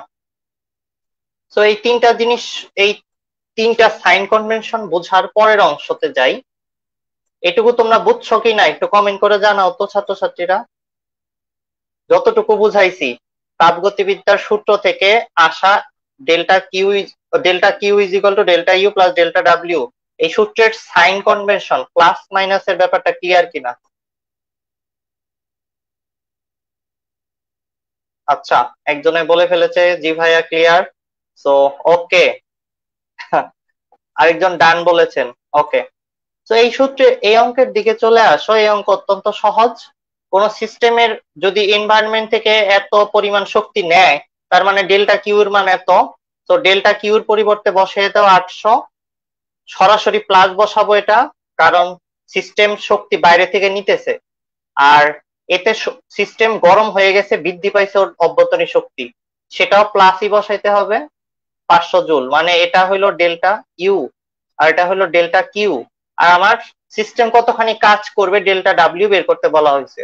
এই যে এটা 300 অ্যান্সার চলে আসছে, অত্যন্ত সহজ, এটা তোমরা দেখলেই করতে পারবা, এগুলা কোনো কঠিন অঙ্ক না। এবার আসো এই অঙ্কটাকে কঠিন বানাবো। তো কঠিন কেমনে বানাবে, টিচারের মতো চিন্তা করো কিভাবে কঠিন বানাবে। টিচার দেখবে ডেল্টা কিউ সরাসরি দেওয়ার কি দরকার, এরকম টেস্ট লাগিয়ে দেই। আমি বলে দিই রুদ্ধতাপীয় প্রক্রিয়া, তারপরে রুদ্ধতাপীয় প্রক্রিয়া অভ্যন্তরীণ শক্তি। আমি তোমাদের একটা অঙ্ক এখন লিখতেছি, দেখো টাইপ। আচ্ছা, আমরা আসলে কত নম্বর টাইপের অঙ্ক করতেছি কে জানে। এটা আমি যদি এটাকে টাইপ 3 বলেছি, টাইপ 2, টাইপ 1 কই, টাইপ 1 2 3 4, আচ্ছা সব ঠিকই আছে, টাইপ 4। তো টাইপ 5 মনে করো এটা। অপস, এটা কেমন দেখা যাইতেছে। টাইপ 5 এ একটা অঙ্ক লেখো। টাইপ 5 তোমাকে বললো যে কোনো একটা রুদ্ধতাপীয় প্রক্রিয়া, রুদ্ধ রুদ্ধতাপীয় প্রক্রিয়া টিচার বললো না তোমাকে, একটু দুষ্টামি করে বললো হঠাৎ হঠাৎ হঠাৎ কোন সিস্টেমকে কে সামথিং কি করা যেতে পারে, সংকুচিত করা হলো।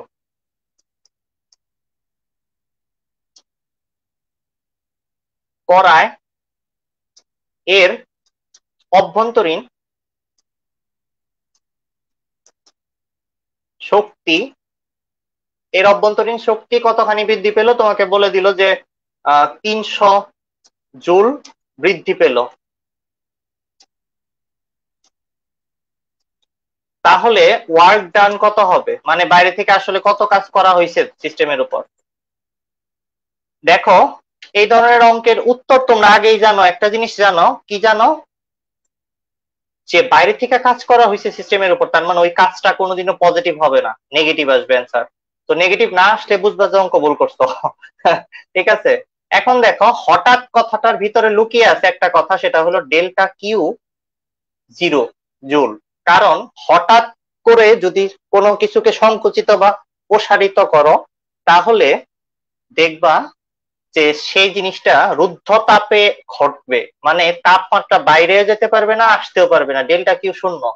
আর এরপরে বলা হয়েছে অভ্যন্তরীণ শক্তি বৃদ্ধি পাইছে, তো বৃদ্ধি পাইলে তো ডেল্টা কিউ প্লাস 300 হবে। আর ডেল্টা ডাব্লিউ জিজ্ঞেস করছে কত হবে। তো আমাদের সূত্র লেখো সুন্দর করে, delta Q is equal to delta U plus delta W. এখানে এটা 0, তারপরে এটার মান বসিয়ে দাও 300, ডেল্টা ডাব্লিউ এর মান মাইনাস আসার কথা, মাইনাস 300 চলে আসছে, অ্যান্সার ক্লিয়ার। তার মানে হঠাৎ কথা বলা থাকলে কি হবে সেটা আমরা বুঝে গেলাম। এরপর টিচার আবার কিভাবে প্রশ্ন ঘোরাইতে পারে, তোমাকে এই কাজের মানটা, এই ডেল্টা কিউর মানটা সিপির মাধ্যমে বের করতে বলতে পারে, এন ডেল্টা টি এগুলা দিয়ে তোমাকে বের করতে বলতে পারে। কেমনে বলবে আমি তোমাদের দেখে দেই এখনই। দেখো, এন হিসেবে তোমাকে আমি দিয়ে দিলাম যে এই অঙ্কের এইটাকে টাইপ কত বলা যায়, টাইপ 6। টাইপ 6 এর মধ্যে আমি তোমারে বলে দিলাম যে আমি 5 মোল গ্যাস নিয়ে কাজ করতেছি, 5 মোল গ্যাস আছে আমার কাছে।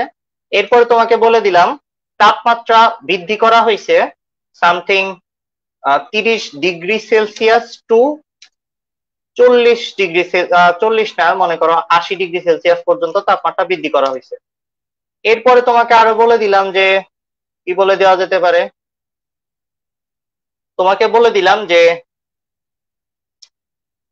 সিপি এর মান, সিপি এর মান সামথিং কত বলবো, বললাম ধরো 3, আপাতত 3ই লিখে রাখো। সিপি জিনিসটা কি এটা নিয়ে কথা বলবো, আসলে বলতে চাচ্ছি না আমি, কারণ বেসিক কোর্সটার ভিতরে সিপি সিবি এগুলা বোঝানো আছে, ওটা তোমাদের আমি দিয়ে দেবো। সিপির মান 3 দেওয়া আছে, এখন শুধু অঙ্ক করা শিখো আপাতত, বেসিক যাদের সমস্যা আছে বেসিক ভিডিওতে বেসিক কোর্সটার মধ্যে আছে। সিপি তোমাকে দিয়ে দিলাম 3। এরপরে তোমাকে আর কিছু বলার দরকার নাই, ডেল্টা কিউ বের করা যাবে, কিন্তু ডেল্টা ডাব্লিউ নিয়ে প্যাচ দিয়ে এবার দেখো। ডেল্টা ডাব্লিউ নিয়ে তোমাদের যে প্যাচটা দেওয়া যেতে পারে দেখো, সেটা হলো তোমাকে আমি বলে দিলাম যে চাপের মান হলো সামথিং 100 প্যাসকেল,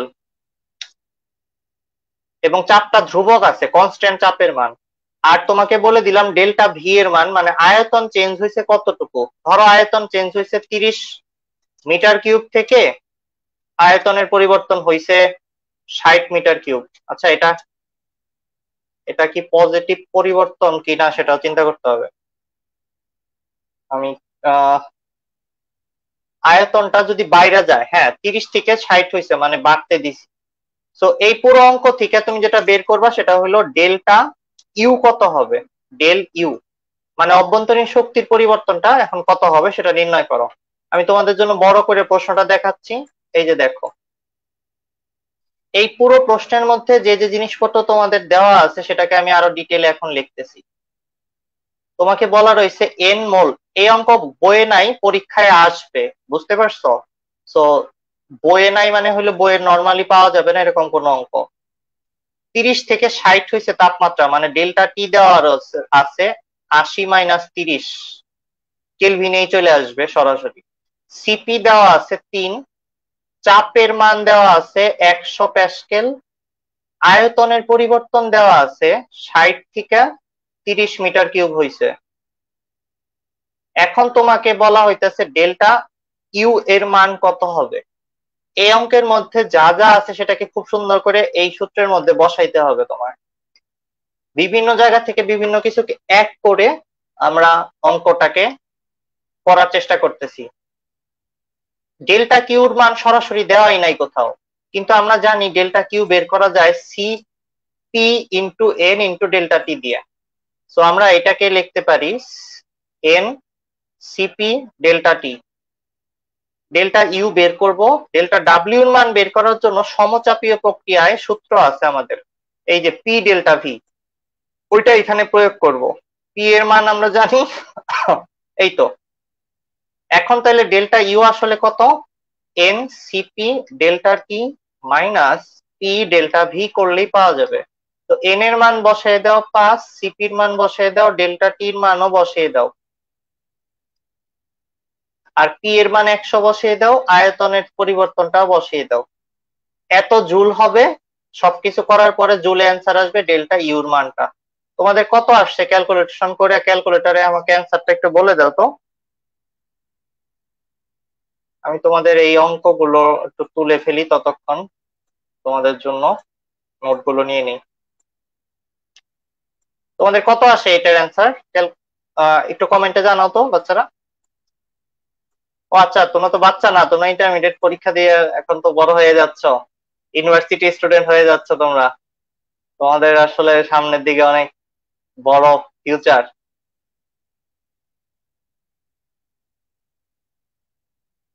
ভাইয়া প্রত্যেক প্রত্যেক ম্যাথ গুলো, ভাইয়া প্রত্যেক ম্যাথ গুলো যদি টাইপ ধরে ধরে করাইতেন, ওই যে বেসিক কোর্সের ভিতরে করানোই আছে, তাই সবগুলা করাবো না। আর বেশি অঙ্ক করাইলে সব কমন পড়বে ঠিকই এখান থেকে, বাট তোমাদের অনেকের ধৈর্য কোলাবে না। আচ্ছা, আফসানা আফসানা করে ফেলছে খুব সুন্দর ভাবে। তোমাদেরকে একই অ্যান্সার আসছে কিনা আমি জানি না। ওকে, ওই যে এখন চলে আসি আমরা, এই টাইপটা আমরা শেষ করে ফেললাম, অর্থাৎ আচ্ছা বোর্ডের প্রশ্ন সলভ করান প্লিজ। বোর্ডে যা আসবো সেটাই আমি তোমাদের করাই দিচ্ছি। আর তোমাদের বিশ্বাস না হলে ভিডিওটা ঘুরিয়ে আবার ফিরে দেখো পরীক্ষার পরে।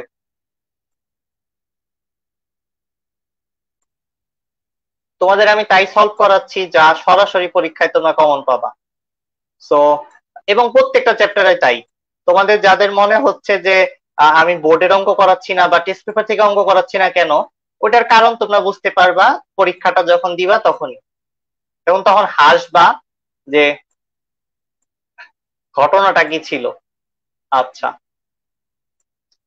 দেখো, আমরা এইটার একটা টাইপ দেখলাম, এটা থেকে আর কি কি আসতে পারে, এটার কম্বিনেশন গুলা কি সেটা খেয়াল করো। এই সূত্রের আরো কম্বিনেশন হইলো, আমরা কি করলাম দেখো, এইখান থেকে এই সূত্র থেকে ডেল্টা কিউ বের করলাম, এবার এরপর এই সূত্র থেকে ডেল্টা ডাব্লিউ বের করলাম, তারপর এই সূত্রের মধ্যে আইসা ডেল্টা ইউ বের করলাম। এভাবে করে আমরা চাইলে ডেল্টা ইউ এইটা থেকে বের করতে পারি, আবার আমাদের কাজের সূত্র এটা ব্যবহার করতে পারি। কিন্তু কোন সময় ব্যবহার করবা সেটা একটু লিখে নাও। এই সূত্রটা ব্যবহার করা যাবে সমচাপের ক্ষেত্রে, যখন চাপ ধ্রুবক। এই সূত্রটা ব্যবহার করতে পারবা যখন আয়তন পরিবর্তন হচ্ছে কিন্তু তাপমাত্রাটা ঠিক আছে, মানে প্রক্রিয়াটাকে আমরা সমষ্ণ প্রক্রিয়া বলতে পারি। সমষ্ণ প্রক্রিয়া, এটাকে কি বলা যেতে পারে, তাপ ধ্রুবক এমন প্রক্রিয়া, এটাকে সমষ্ণ প্রক্রিয়াও বলে। আর নিচের এই দুইটা সূত্র দ্বারা কাজ কখন বের করতে পারবা, যখন রুদ্ধতাপীয় প্রক্রিয়ার সূত্রগুলো আসবে পরীক্ষায়।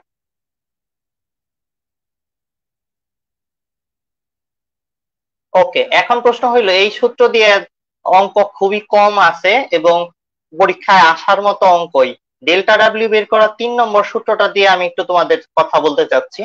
রুদ্ধতাপীয় প্রক্রিয়ায় বায়ুতে থাকা গ্যাসের জন্য কাজ বের করতে চাচ্ছি। দেখো ডেল্টা ডাব্লিউ কত হবে সেটা আমরা বের করতে চাচ্ছি। আমরা এটা টাইপ 6 এর পরে টাইপ 7 বলতে পারো, বের করতে চাচ্ছি। টাইপ 7 লিখতে পারো এটাকে। ডেল্টা ডাব্লিউ কত হবে সেটা বের করো রুদ্ধতাপীয় প্রক্রিয়ায়, রুদ্ধ তাপীয় প্রক্রিয়ায়।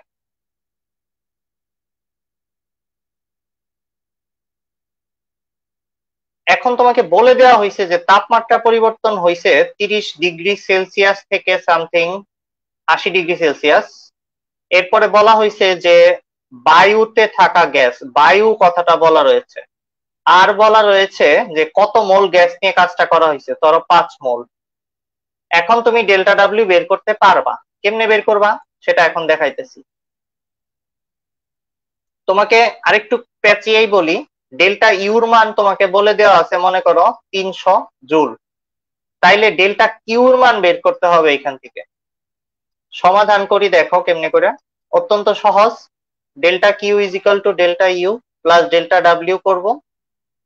এখন আমাদের অঙ্কের মধ্যে সবকিছু নাই দেওয়া, মানে ডেল্টা কিউর মান সরাসরি নাই, ডেল্টা ইউর মানও সরাসরি আছে কিন্তু ডেল্টা ডাব্লিউর মান সরাসরি নাই। তো যা যা দেওয়া আছে লেখো। এখানে আমাদের তাপমাত্রা চেঞ্জ ডেল্টা টি দেওয়া রয়েছে, বা T1 T2 এগুলা দেওয়া রয়েছে।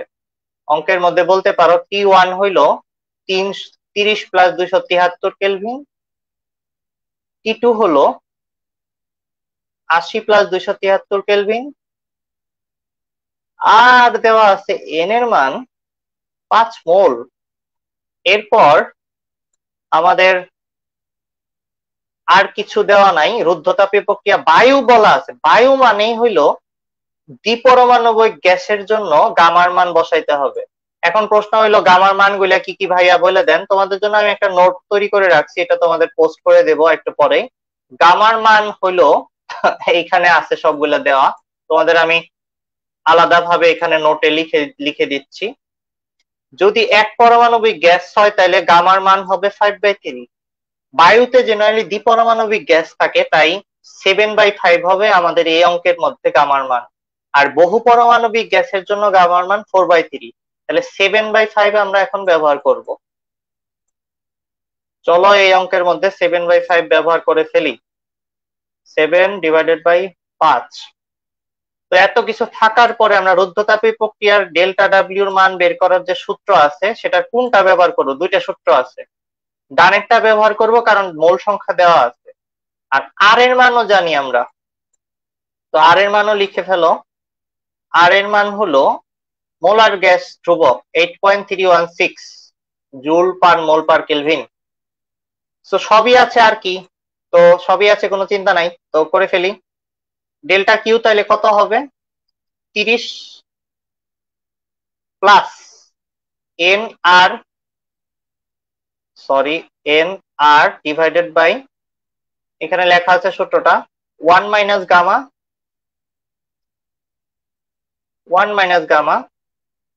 T2 minus T1, I think, হ্যাঁ T2 মাইনাস T1। তো T2 মাইনাস T1 করো। এই মজার ব্যাপার হলো T2 মাইনাস T1 কেলভিনে না গেলেও একই অ্যান্সারই আসতো। যাই হোক, এটা করার পরে তোমরা সঠিক অ্যান্সারটা পেয়ে যাবা অঙ্কের। আমি তাও আবার একটু লিখে দিতেছি, অনেক ছাত্রছাত্রী অনেক বেশি দুর্বল আছে।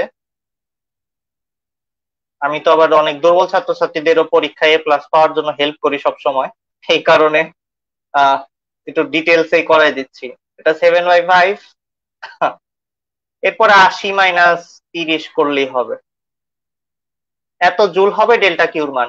এই যে দেখো, কয়েকটা সূত্র শিখাইছি, ওইটা দিয়ে একের পর এক টাইপ আমি করে যাইতেছি তোমাদের অঙ্ক। তার মানে হইলো ওই কয়টা সূত্র তোমার মাথার মধ্যে থাকলেই পরীক্ষা শেষ, মানে পরীক্ষায় আর কিছু জন্য তোমার থেকে থাকতে হবে না। এভাবে আমি চাইলে সারাদিন অঙ্ক বানাইতে পারবো, এই যে এই কয়টা সূত্র দিয়ে মাত্র। রুদ্ধতাপীয় প্রক্রিয়া থেকে এটা নেব, হয় সমচাপ তাপীয় প্রক্রিয়া থেকে নেব, অথবা সমচাপীয় প্রক্রিয়া থেকে নেব। কিন্তু তোমাদের পরীক্ষায় অনুধাবনে এরকম কথা বলবে যে ধীরে ধীরে তাপ দেওয়া হইতেছে, তার মানে হইলো জোরে যদি তাপ দেওয়া হইতো, অনেক ধীরে ধীরে তাপ দেওয়া হইতেছে, এই কথাটার মানে আছে ডেল্টা ইউ তখন 0 হবে। ধীরে তাপমাত্রা বৃদ্ধি করলে, ধীরে ধীরে তাপ দিলে, এখানে একটা গান ছিল না, ধীরে ধীরে সে মেরে জিন্দেগি মে আনা, ঠিক আছে? ধীরে ধীরে তাপ দিলে কোনোদিনও ভেতরে, মানে আস্তে আস্তে মানুষকে যদি রাগাই কি হবে তাহলে? যদি আমরা আমাদের কোন একটা ফ্রেন্ডকে ধরো চেতাচ্ছি কোনো কারণে আর কি, রাগানোর চেষ্টা করতেছি, তো ওইটা যদি ধীরে ধীরে করি, আস্তে আস্তে করি, তাহলে হয়তো সে রাখবে না, একটু একটু করে মানুষকে পচানো যায়। কিন্তু হুট করে যদি অনেক বেশি করে পচাও, তাহলে সে রেগে ফায়ার হয়ে যাবে, কান কুন গরম হয়ে যাবে, তোমার মাইরও দিতে পারে, ঠিক আছে? তো যারা পচায় আমাদের ওই সমস্ত ফ্রেন্ডরা এই কলাটা জানে, মানে এই শিল্পটা জানে তারা, ঠিক আছে? আর রাকিতা চলে আসছে, রাকিতা বলছে ক্লাসটা জোস। আহ ভাইয়া আমাদের কেমিস্ট্রির একটা ক্লাস নিয়েন, সুবর্ণা বলতেছেন। ওকে, কেমিস্ট্রির ক্লাস নেবো নে, তোমাদের ফিজিক্স নিতে নিতেই তো অবস্থা টাইট হয়ে যাচ্ছে আমার। আর ফিজিক্সের সবচেয়ে মজার কথা হইলো, আমি তোমাদের যে সূত্রগুলো দেখিয়ে যেভাবে বলে দিচ্ছি, পরীক্ষায় ওইভাবেই প্রশ্ন পাবা। তোমাদের বোর্ডের প্রশ্ন সলভ করার কোনো দরকার পড়বে না, যতটুকু দেখাচ্ছি আমি ওই জিনিসগুলো মাথায় ক্লিয়ার রাখলে কাজ হয়ে যাবে। তো ধীরে ধীরে যদি কোনো বন্ধুকে চেতাও, তাহলে সে চেতবে না। এটার মানে হইলো অভ্যন্তরীণ শক্তির পরিবর্তন শূন্য হবে যদি তোমার প্রশ্নে কোথাও ধীরে ধীরে তাপমাত্রা বৃদ্ধি করা হয়েছে এই কথা বলা থাকে। That's the thing. সো চলো আমরা নেক্সট সেকশনে চলে যাই। এইখান থেকে কতগুলো অঙ্ক আসতে পারে বা কতগুলো প্রশ্ন বানানো যেতে পারে? অ্যান্সার হইলো 1 2 3 4 5 6 7 8 9টা সূত্র আছে। 9টা সূত্র থেকে 2টা 3টা কম্বিনেশন করে 9C2, তারপর 9C3। মোটামুটি আমি এই পেজে যা সূত্র লিখছি ওটা দিয়ে অঙ্ক বানানো যেতে পারে। হ্যাঁ, মোটামুটি ভাবে বুঝতেই পারতেছে 120টার মতো অঙ্ক করানো যেতে পারে।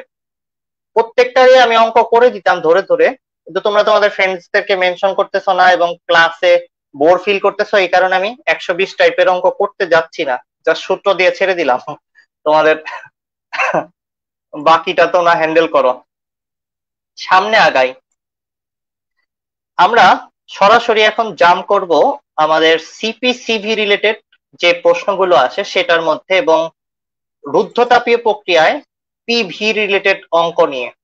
তোমরা যারা মিস আউট করে যাচ্ছ তাদের আবার বলে দিচ্ছি আমি, পরীক্ষায় আসবে হলো এই 4টা জায়গা থেকে প্রশ্ন, এবং এই 4টা জায়গার মধ্যে প্রথম 2টা সেকশন আমি শেষ করে ফেলেছি। তৃতীয় সেকশনে যাইতে চাচ্ছি। এখানে আমরা তাপ চাপীয় প্যারামিটার, গ্যাসের যে পি, ভি, এন, আর, টি, সিপি, সিভি, গামা, এগুলা নিয়ে নানান ধরনের অঙ্ক করব। এখন এগুলার জন্য আমাদের জানতে হবে মাত্র এই যে আমি তোমাদের যে সূত্রের যে ব্যাংকটা দেখাচ্ছি, ওটার মধ্যে এই যে নিচের সবার নিচের যে সেগমেন্টটা দেখা যাচ্ছে, এই কয়টা সূত্র দিয়েই এই এই সেকশনের সমস্ত অঙ্ক করা যাবে। তো চলো করি, দেখাই তোমাদের এগুলা দিয়ে কিভাবে অঙ্ক করে। তো চলো প্রথমে রুদ্ধতাপীয় প্রক্রিয়ার উপরে কিছু কেরামতি করি। রুদ্ধতাপীয় প্রক্রিয়ার মধ্যে কি ধরনের কেরামতি আসতে পারে, এই অঙ্ক যেটা এখন করাবো এই চ্যাপ্টারের মোস্ট ইম্পর্টেন্ট অবজেক্টিভ এখান থেকে আসে, আর গ নম্বরের ক্যালকুলেশন এখান থেকে আসে। সো চলো টাইপ 8 চলে যাই। খাতায় লিখে ফেলো টাইপ 8। এরপর যেটা করবা সেটা হইলো, আমি কি করতে যাচ্ছি দেখো তোমাদের বলে দিই, আমরা এই কয়টা সূত্রের উপরে প্র্যাকটিস করতে যাচ্ছি অঙ্ক। সো টাইপ 8 এর মধ্যে আমরা যেটা করব সেটা হইলো P V to the power, আচ্ছা এটা করবোই না, P V to the power gamma minus 1 is equal to ধ্রুবক রুদ্ধতাপীয় প্রক্রিয়ায়। এই জিনিসটা থেকে অঙ্ক করব। কিভাবে করব দেখো, তোমাকে বলা হইলো প্রশ্নে রুদ্ধতাপীয় প্রক্রিয়ায়, রুদ্ধ তাপীয় প্রক্রিয়ায় কোন একটা গ্যাসের আয়তন সামথিং 20 মিটার কিউব থেকে বাড়িয়ে মনে করো করা হইলো 40 মিটার কিউব। এতে রুদ্ধতাপীয় প্রক্রিয়ায় 20 মিটার কিউবে যখন আয়তনটা ছিল তখন তাপমাত্রা ছিল সামথিং 30 ডিগ্রি সেলসিয়াস।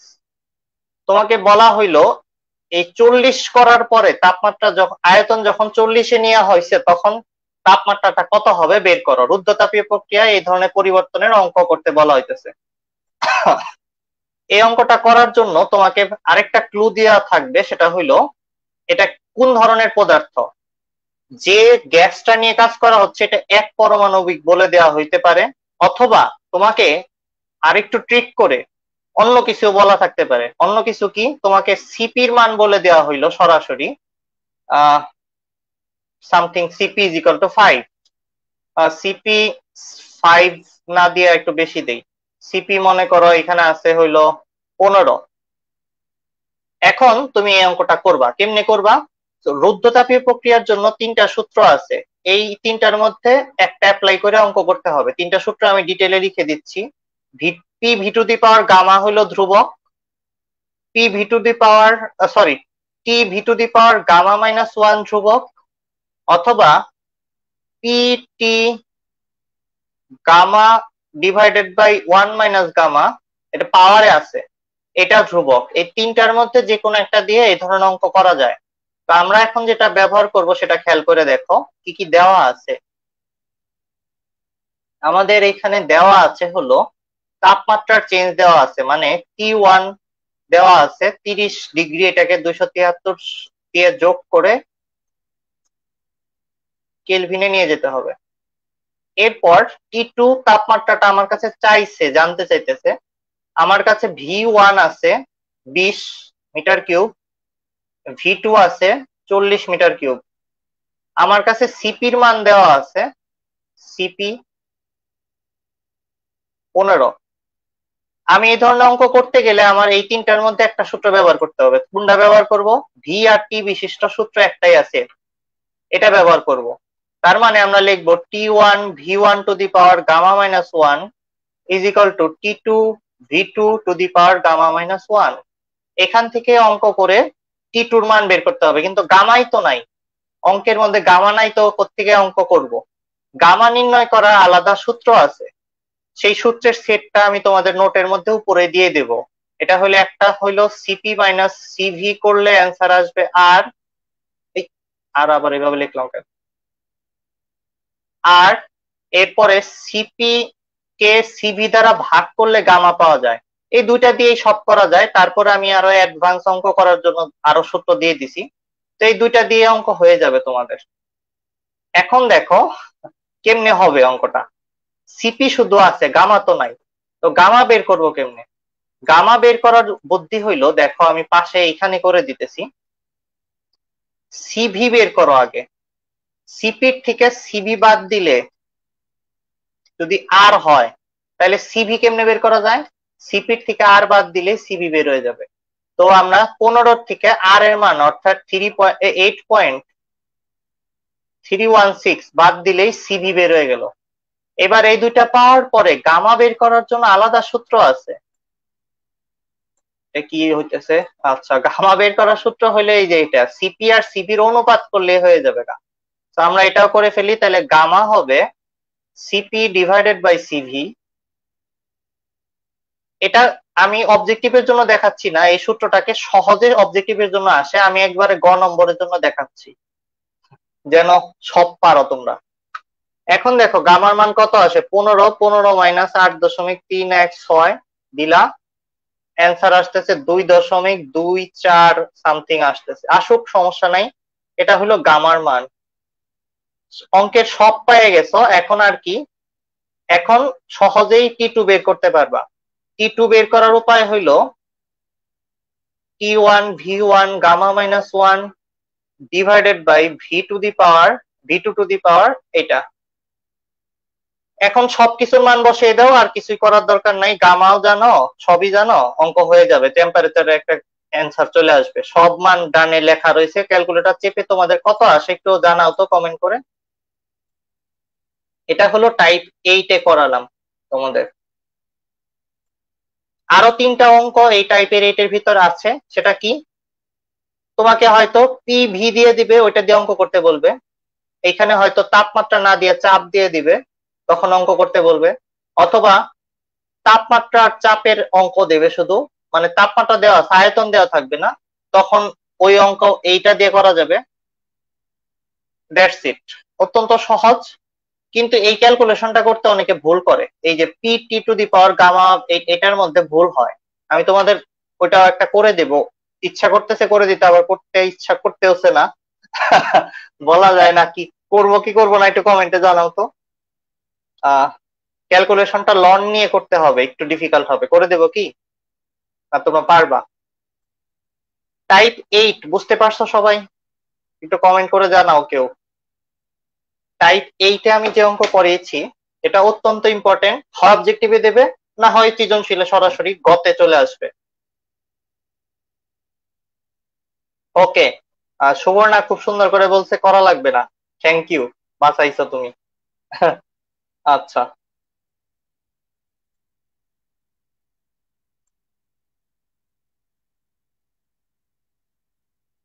ও একজন করে ফেলেছে। জোবাইদা কেমন আছো তুমি? 303 এর মতো আসছে। জোবাইদার আমার এখানেই আছে। একজন লেখছে জি বিগ ভাই। জি বড় ভাই। ওকে, দেখো এইখানে আমি যে কথাটা বলতে চাচ্ছিলাম, ধরো P1 two the power gamma, এরকম অঙ্ক যদি তোমাদের করতে বলে, অনেকে এই জায়গাটায় ভুল করে কোথায় আমি বলি। এই অঙ্কের মধ্যে ছাত্রছাত্রীরা তোমাদের যদি P1 দেওয়া থাকে, ধরো 20 প্যাসকেল দিয়ে দিলাম, P2 দিয়ে দিলাম 30 প্যাসকেল, এইখান থেকে যদি তোমার T1 বলে দেই 10 কেলভিন, T2 বের করতে বলি, তাহলে এই অঙ্কটা করার জন্য কিভাবে অ্যাপ্রোচ নিতে হয় সেটা একটু দেখো। টাইপ 9, মানে আমার ইচ্ছে হয় যে সব অঙ্কই করে দেই, এই কারণে করে দিচ্ছি তোমাদের, বুঝছো? বিকজ কোনো কারণে যদি সব জানার পরও তুমি না পারো, তাহলে খুবই খারাপ লাগবে। দেখো কি করলাম, এটার নিচে নিয়ে আসছি, পাওয়ার কমন নিয়েছি, উপরে পাওয়ারটা সেম আছে।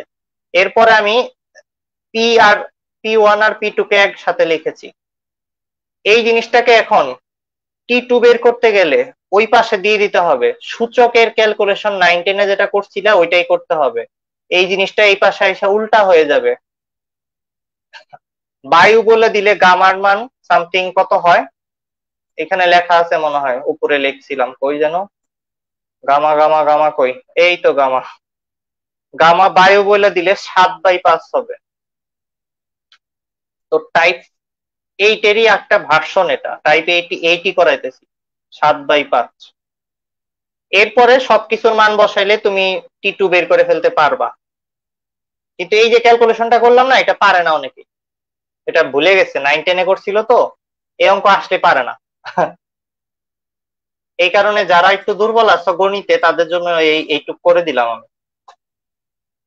এটা অবজেক্টিভে আসার জন্য অত্যন্ত ইম্পর্টেন্ট একটা অঙ্ক, রুদ্ধতাপীয় প্রক্রিয়ার অঙ্ক কিন্তু এগুলা প্রত্যেকটা, টাইপ 8 এন্ড টাইপ 9। আবার চলে আসি, আমরা কোথায় ছিলাম? আমরা এই সূত্রগুলা শেষ করেছি, এই সূত্রগুলা শেষ করে ফেলছি মোটামুটি ভাবে। এবার বাকি রইল একটু ইঞ্জিনের অঙ্ক করা। কার্নোট ইঞ্জিন থেকে জেনারেলি তোমার পরীক্ষায় যে সূত্র, কার্নোট ইঞ্জিন দিয়ে প্রশ্ন করবে না, বরং কার্নোট ইঞ্জিন থেকে তাপগতিবিদ্যার সূত্র থেকে প্রশ্ন বেশি আসে, তাই আমরা ওইটাই একটা করতে যাচ্ছি। এগুলো অত্যন্ত সহজ অঙ্ক, তোমাদের একটা ম্যাথ আমি করাই দিতেছি এখান থেকে।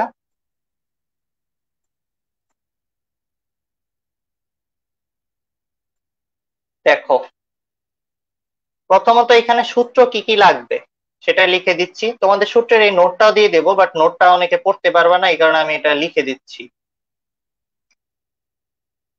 Q1 ইন্টু ইটা, এরপরে ইটা বের করার সূত্র হইল 1 মাইনাস Q2/Q1 ইন্টু 100%, এটাকে কর্মদক্ষতা বলে। আবার কার্যকৃত সহগ, মানে একটা সহগ কোএফিসিয়েন্ট আছে, সেটা কে দ্বারা প্রকাশ করা হয়, সেটাও অনেক সময় বের করতে বলে। এখানে Q1 এর পরিচিতি হলো তাপ উৎস অথবা তাপ গৃহীত, যতখানি তাপ আছে, সিস্টেম যে পরিমাণ তাপ নিচ্ছে ইনপুট হিসেবে, সেটা হলো Q1। তারপরে আরেকটা নাম আছে, এটা হলো অপসারিত তাপ, কোন একটা জায়গা থেকে তাপটা দেওয়া হইতেছে তো অপসারণ করে এটার মধ্যে দিচ্ছে। এরপরে Q2 পরিচয় হলো সিঙ্কের তাপমাত্রা অথবা বর্জিত তাপ। আর সবশেষে এই সূত্রটা শুধু আদর্শ ইঞ্জিনের জন্য ব্যবহার করা যায়, Q2 আর Q1 এর অনুপাত T2/T1 এর অনুপাতে সমান হবে। এটা হলো তাপগতিবিদ্যার শেষ সূত্র থেকে আমরা এই 4টা ফর্মুলা দিয়ে অঙ্ক করতে পারি। এই 4টা ফর্মুলা আগে লেখো, তারপরে আমি তোমাদের অঙ্ক করে দিচ্ছি। খেয়াল রাখো, ইঞ্জিন নিচ্ছে, ইনপুট হিসেবে নিচ্ছে যে শক্তিটা, ওইটা হলো Q1, তারপরে কাজ করার পরে কিছু কাজ করলো, তারপর ছেড়ে দিচ্ছে Q2। তাইলে Q1 যে শক্তিটা দিলা সেটা কাজ করলো আর বাকিটা চলে গেল, তার মানে এখান থেকে আমরা এই সূত্রটা পাই। এটাকেই আর মানে কি বলা হয়, ইঞ্জিন কিভাবে কাজ করে সেটার মেকানিজম থেকে তৈরি হওয়া সূত্র। এখন আসো আমরা একটা অঙ্ক করি, এই অঙ্কটা সুন্দর করে খাতায় তুলতে পারো। একটি হিট ইঞ্জিন 40 কেলভিন তাপমাত্রার উৎস থেকে, আমি এটাকে লিখি সুন্দর করে, একটা হিট ইঞ্জিন যে উৎস থেকে তাপ নিতেছে সেটা হলো T1, 40 কেলভিনের ওটা। এরপর বলা হয়েছে যে কত তাপ নিয়েছে, গ্রহণ করেছে তাপ, মানে ইনপুট হিসেবে নিয়েছে, এটা Q1 480 জুল। তারপরে বলা হয়েছে এটা কাজ করার পরে একটা জায়গায় শীতল সংযোগে ছেড়ে দিচ্ছে তাপটা, কত তাপ ছেড়ে দিচ্ছে, 630 জুল। এরপরে বলা হয়েছে ইঞ্জিনের দক্ষতা কত, ইটার মান নির্ণয় করতে বলা হয়েছে। এরপরে বলা হয়েছে শীতল আধারের তাপমাত্রা কত, মানে T2 বের করতে বলা হয়েছে। এই অঙ্কের মধ্যে কোথাও বলে নাই যে এটা আদর্শ ইঞ্জিন কিনা, কিন্তু এটা আদর্শ ইঞ্জিন না হইলে এই অঙ্ক তুমি করতেই পারবা না। কারণ হইলো তাপমাত্রার সম্পর্কটা কাজ করবে না। এখন দেখো, প্রথমত ইটা বের করে ফেলি। এটা বের করার সূত্র ছিল 1 - Q2/Q1 ডিভাইড ইন্টু 100%। এটা দ্বারা এটা বের করে ফেলবো। আচ্ছা, আমি কি Q2 বলতেছি? ঠিকই বলতেছি, হ্যাঁ। 1 - Q2 যদি করো 630 হচ্ছে, ডিভাইডেড বাই 840 হচ্ছে। ধরে ধরে আমার সাথে সাথে করে ফেলো। এটার কত অ্যান্সার আসে ক্যালকুলেটরে করি তো, কত আসে? 1 - 630 ডিভাইডেড বাই 840 ইন্টু 100%, 25% আসতেছে। খুবই দক্ষতা কম। ঠিক আছে, ইলন মাস্ককে তোমরা মেসেজ করে বলো দক্ষতা বাড়াইতে ইঞ্জিনের, টেসলার। এখন আমরা বের করব T2 কত হবে। T2 বের করা অত্যন্ত সহজ। কিভাবে করবা? আমাদের যে ফর্মুলা আছে ওইটার দিকে তাকাও। এইখানে এই ফর্মুলা গুলো ব্যবহার করবো, এটা ব্যবহার করলেই কাজ হয়ে যাবে। তাহলে চলো লিখি। T2 divided by T1 is equal to হবে Q2 ডিভাইডেড বাই Q1। আমাদের T2 লাগবে, তো T2 ইজ ইকুয়াল টু হবে Q2 divided by Q1 into T1। মানে Q2 এর মান এখানে দেওয়া আছে 630, 630 ডিভাইডেড বাই 840। 840 নিচে বসাও, নিচে এরপরে গুণ করতে হবে, খুন বলি না কিন্তু। 400 হচ্ছে, 400। এই এই হলো কেলভিনে চলে আসবে তাপমাত্রাটা 630। তোমরা ক্যালকুলেটরে করে অ্যান্সার বলো তো কত আসে। আমার আসছে 300 কেলভিন। এটা হলো তাপগতিবিদ্যার সর্বশেষ সূত্র থেকে আরেকটা অঙ্ক করলাম আমরা।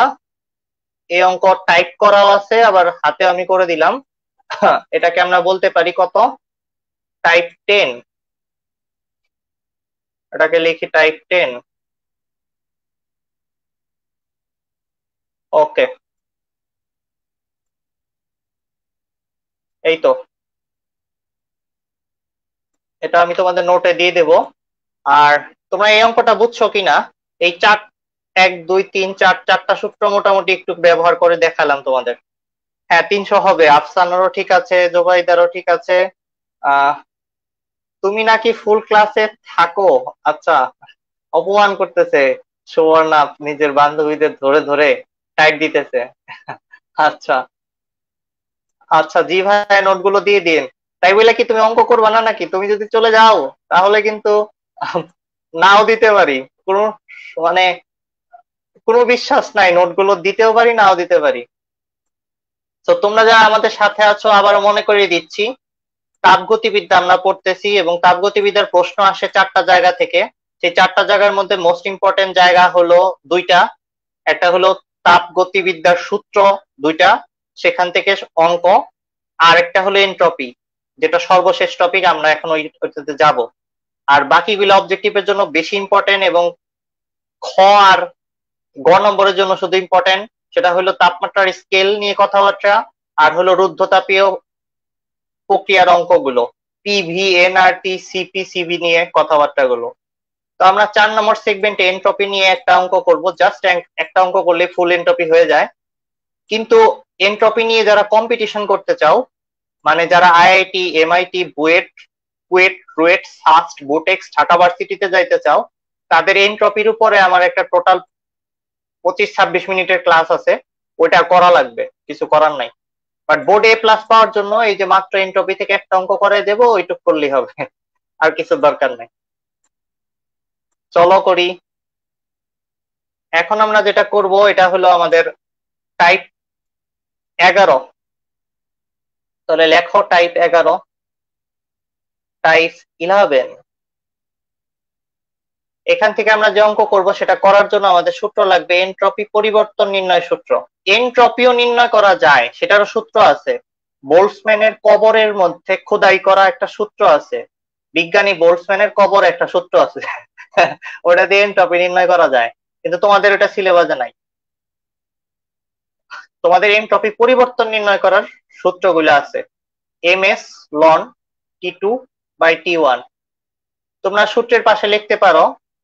এই সূত্রটা তুমি তখন ব্যবহার করবা যখন তাপমাত্রা ধ্রুব থাকবে, টি মানে temperature constant. TEM temperature constant থাকলে এটা ব্যবহার করবা। বানামটা নাম বলতেই পারে, সমস্যা নেই। এখন যদি তাপমাত্রা চেঞ্জ হয়, সো টেম্পারেচার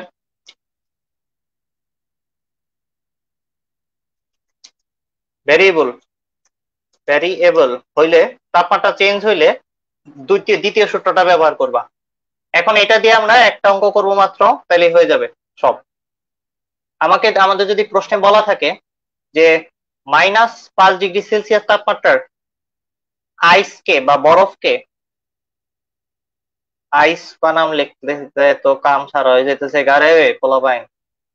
আইস কে, হ্যাঁ, -5 ডিগ্রি সেলসিয়াস তাপমাত্রার আইসকে যদি তুমি একবারে সবচেয়ে বড় অঙ্কটা করে দেব, যদি তুমি 120 ডিগ্রি সেলসিয়াস তাপমাত্রার গ্যাসে পরিণত করতে চাও, তাহলে এনট্রপির পরিবর্তন টোটাল কত হবে?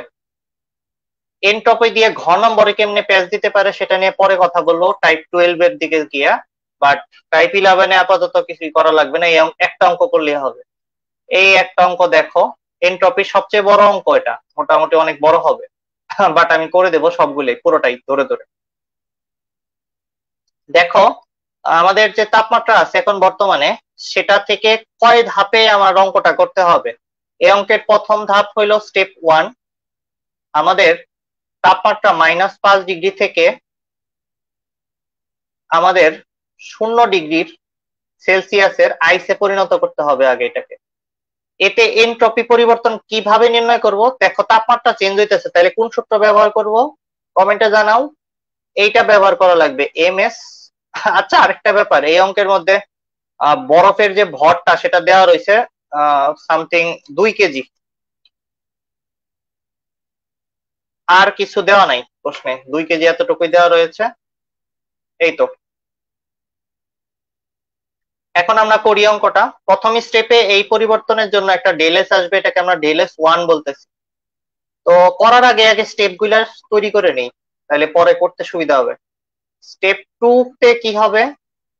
স্টেপ 2 তে এই অঙ্কের মধ্যে আমাদের 0 ডিগ্রির বরফ 0 ডিগ্রির পানিতে পরিণত হবে, ওয়াটার। তখন একটা এনট্রপির পরিবর্তন হবে, কিন্তু তাপমাত্রা চেঞ্জ হয় না। দেখো, এই জায়গায় আমরা এনট্রপির প্রথম যে সূত্রটা বলছি ওইটা ব্যবহার করব। স্টেপ 3, 0 ডিগ্রির পানি এবার গরম হওয়া শুরু করবে এবং এনট্রপির যে চেঞ্জ হবে সেটা 100 ডিগ্রি সেলসিয়াস পর্যন্ত হবে। এইবার তাপমাত্রা চেঞ্জ হয়েছে, খেয়াল করে দেখো, 0 থেকে 100 হয়েছে, তাইলে আমরা এনট্রপির দ্বিতীয় সূত্রটা ব্যবহার করব। আচ্ছা, আমি 1 2 3 ভুল লিখতেছি কেন? এটা 2, এটা 3। এনট্রপির 3 নম্বর স্টেপে 3 নম্বর আরেকটা এনট্রপি পাবো। স্টেপ 4-এ আমাদের এই অঙ্কের 4 নম্বর স্টেপে 100 ডিগ্রি সেলসিয়াস তাপমাত্রার পানি বা ফানি যাই বলো, সেটা বাষ্পীভূত হইতে শুরু করবে, 100 ডিগ্রি সেলসিয়াস তাপমাত্রার গ্যাসে পরিণত হবে। তখন এনট্রপির যে পরিবর্তন হবে, এনট্রপির চেঞ্জ ডেলএস, এবার প্রথম সূত্র দিয়ে এটা নির্ণয় করতে হবে, কারণ তাপমাত্রা চেঞ্জ হইতেছে না। স্টেপ 5-এ যায় আমাদের পানি এবার গ্যাস হয়ে গেছে, সো এবার আমাদের করতে হবে কি, 100 ডিগ্রি সেলসিয়াস তাপমাত্রার গ্যাসের তাপমাত্রাকে 120 ডিগ্রি সেলসিয়াস তাপমাত্রার গ্যাসে পরিণত করতে হবে। এই ক্ষেত্রে তাপমাত্রা চেঞ্জ হয়েছে মানে এনট্রপির দ্বিতীয় সূত্র ব্যবহার করে এই 5 নম্বর স্টেপ করতে হবে। এই 5টা স্টেপ করার পরে আমাদের এই অঙ্কের উত্তর পাইতে গেলে এই 5টাকে যোগ করতে হবে, S1 S2 S3 S4 del S1 S2 S3 S4 এগুলাকে যোগ করতে হবে। সো প্ল্যান কি সবাই বুঝছো তোমরা? আমাদের একটু কমেন্ট করে জানাও। এনট্রপির পরিবর্তনে যে সূত্রগুলো প্রয়োগ করব, কোনটা কোন সময় প্রয়োগ করব, 5টা স্টেপে কি করব, সেটা মাথায় ঢুকছে নাকি বলো?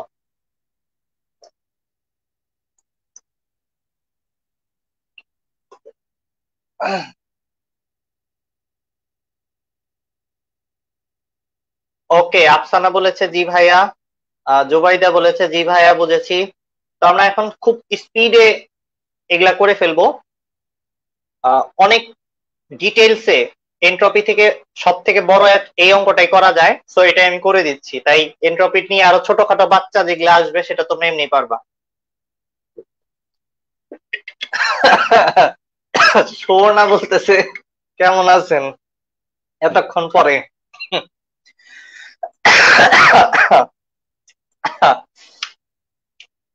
চলো করে ফেলি অঙ্কটা। ডেল এস ওয়ান বের করতে হবে। তাপমাত্রা চেঞ্জ, আবারও বলে নিচ্ছি, দুইটাই মাত্র সূত্র। তাপমাত্রা পরিবর্তন না হইলে প্রথম সূত্র, নাইলে দ্বিতীয়টা ব্যবহার করবা, আর কিছু না। তো চলো করি।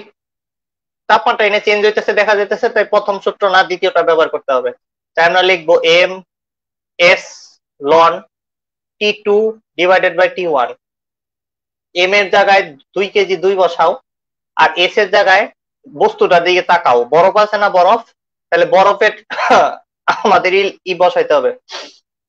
বরফের আপেক্ষিক তাপ হলো 2100, বসাই দিলাম।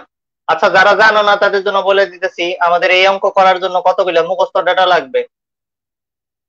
9-10 যারা এই সমস্ত পড়ো নাই তাদের জন্য বলে দিতেছি, আমার 9-এর ছাত্রছাত্রীরা এগুলা পারে, আবার তোমরা অনেকে পারো না, আমি বলে দিচ্ছি। বরফের জন্য, আইসের জন্য এস এর মান হইলো 2100 joule per KG per kelvin.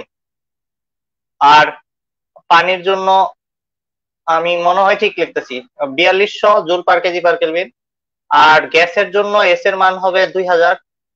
এরপর এই অঙ্ক করতে আরো কিছু ডাটা লাগবে। বরফ গলনের আপেক্ষিক সুপ্ত তাপ, এটাকে বলা হয় latent heat of fusion, LF.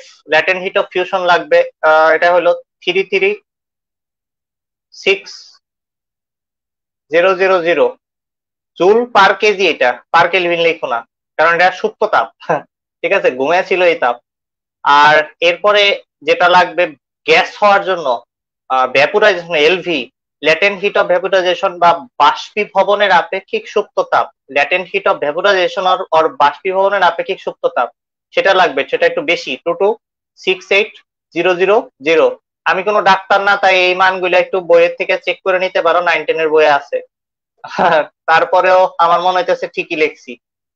ঠিক আছে, সো দ্যাটস ইট। 336,000 আর 226,000 ঠিকই আছে মনে হইতেছে সব। আপাতত এবার বরফের জন্য 2100 বসাইলা, তারপরে কি লিখবা, লন টি টু। টি টু মানে হইলো শেষ তাপমাত্রাটা, মানে 0 ডিগ্রি। 0 ডিগ্রি মানে 273 কেলভিন। আর টি ওয়ান মানে -5। -5 তো বসাবো না, -প্লাস প্লাস 273 যোগ করে বসাইতে হবে। ডিগ্রিতে কিছুই রাখবো না, সব এসআই ইউনিটে নিতে হবে। তো এত জুল হবে, জুল পার কেলভিন হবে আমাদের এনট্রপির মান। এস ওয়ান শেষ, এই সূত্র ব্যবহার করলাম খালি, কিছুই না। এরপরে এস টু বের করি। এবার তাপমাত্রা চেঞ্জ হয় নাই, তার মানে প্রথম সূত্র ডেল্টা কিউ বাই টি ব্যবহার করতে হবে। এখানে ডেল্টা কিউ কিছুই না, বরফ গলার জন্য আপেক্ষিক সুপ্ত তাপ ইন্টু ভর। 1 কেজি বরফ গললে সুপ্ত তাপের মান হইলো এলএফ, 0 ডিগ্রি সেলসিয়াস মানে 273 বসাইতে হবে। এম এর জায়গায় 2 বসাবো, উপরে হইলো 336,000, মাত্রই লিখে দিছি, মুখস্থ করতে হবে এই মানগুলা, এটা বসাইতে হবে জুল পার কেজি। গেল, অঙ্ক শেষ। যারা বুঝো না, এই যে এখান থেকে মানাই না বসাই দিচ্ছি। এরপরে আসো, কি করব, এবার পানি হয়ে গেছে, ফানি হয়ে গেছে। আচ্ছা, আমি আবারও একটা ভুল লিখে ফেলছি, এস টু কে এস ওয়ান লিখে ফেলছি।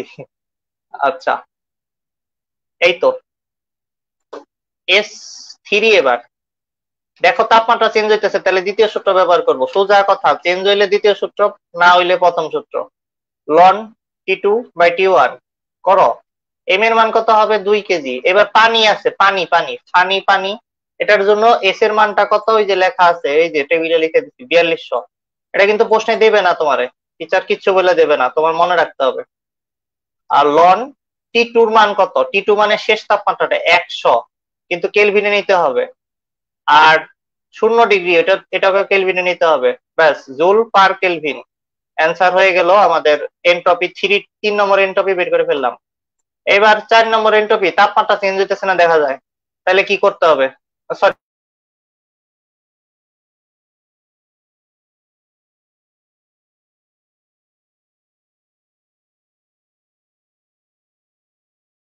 তোমরা মনে হইতেছে আমার কথা শুনতে পাইতেছো না, কতক্ষণ ধরে শুনতে পাইতেছো না সেটাই চিন্তার ব্যাপার। এখন হয়তো শুনতে পাচ্ছ কি না আমি বুঝতেছি না আসলে, ডবল ইকো করবে।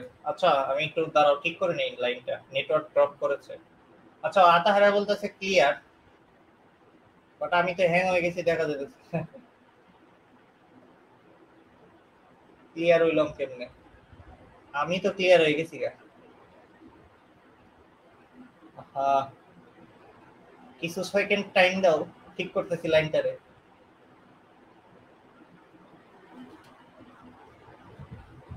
আমরা এন্ট্রপি নির্ণয়ের চতুর্থ স্টেজে আছি, সেইখান থেকে আগাইতে হবে সামনের দিকে। আর আমাকে দেখা যাইতেছে না কোনো কারণে, আমি আসিতেছি।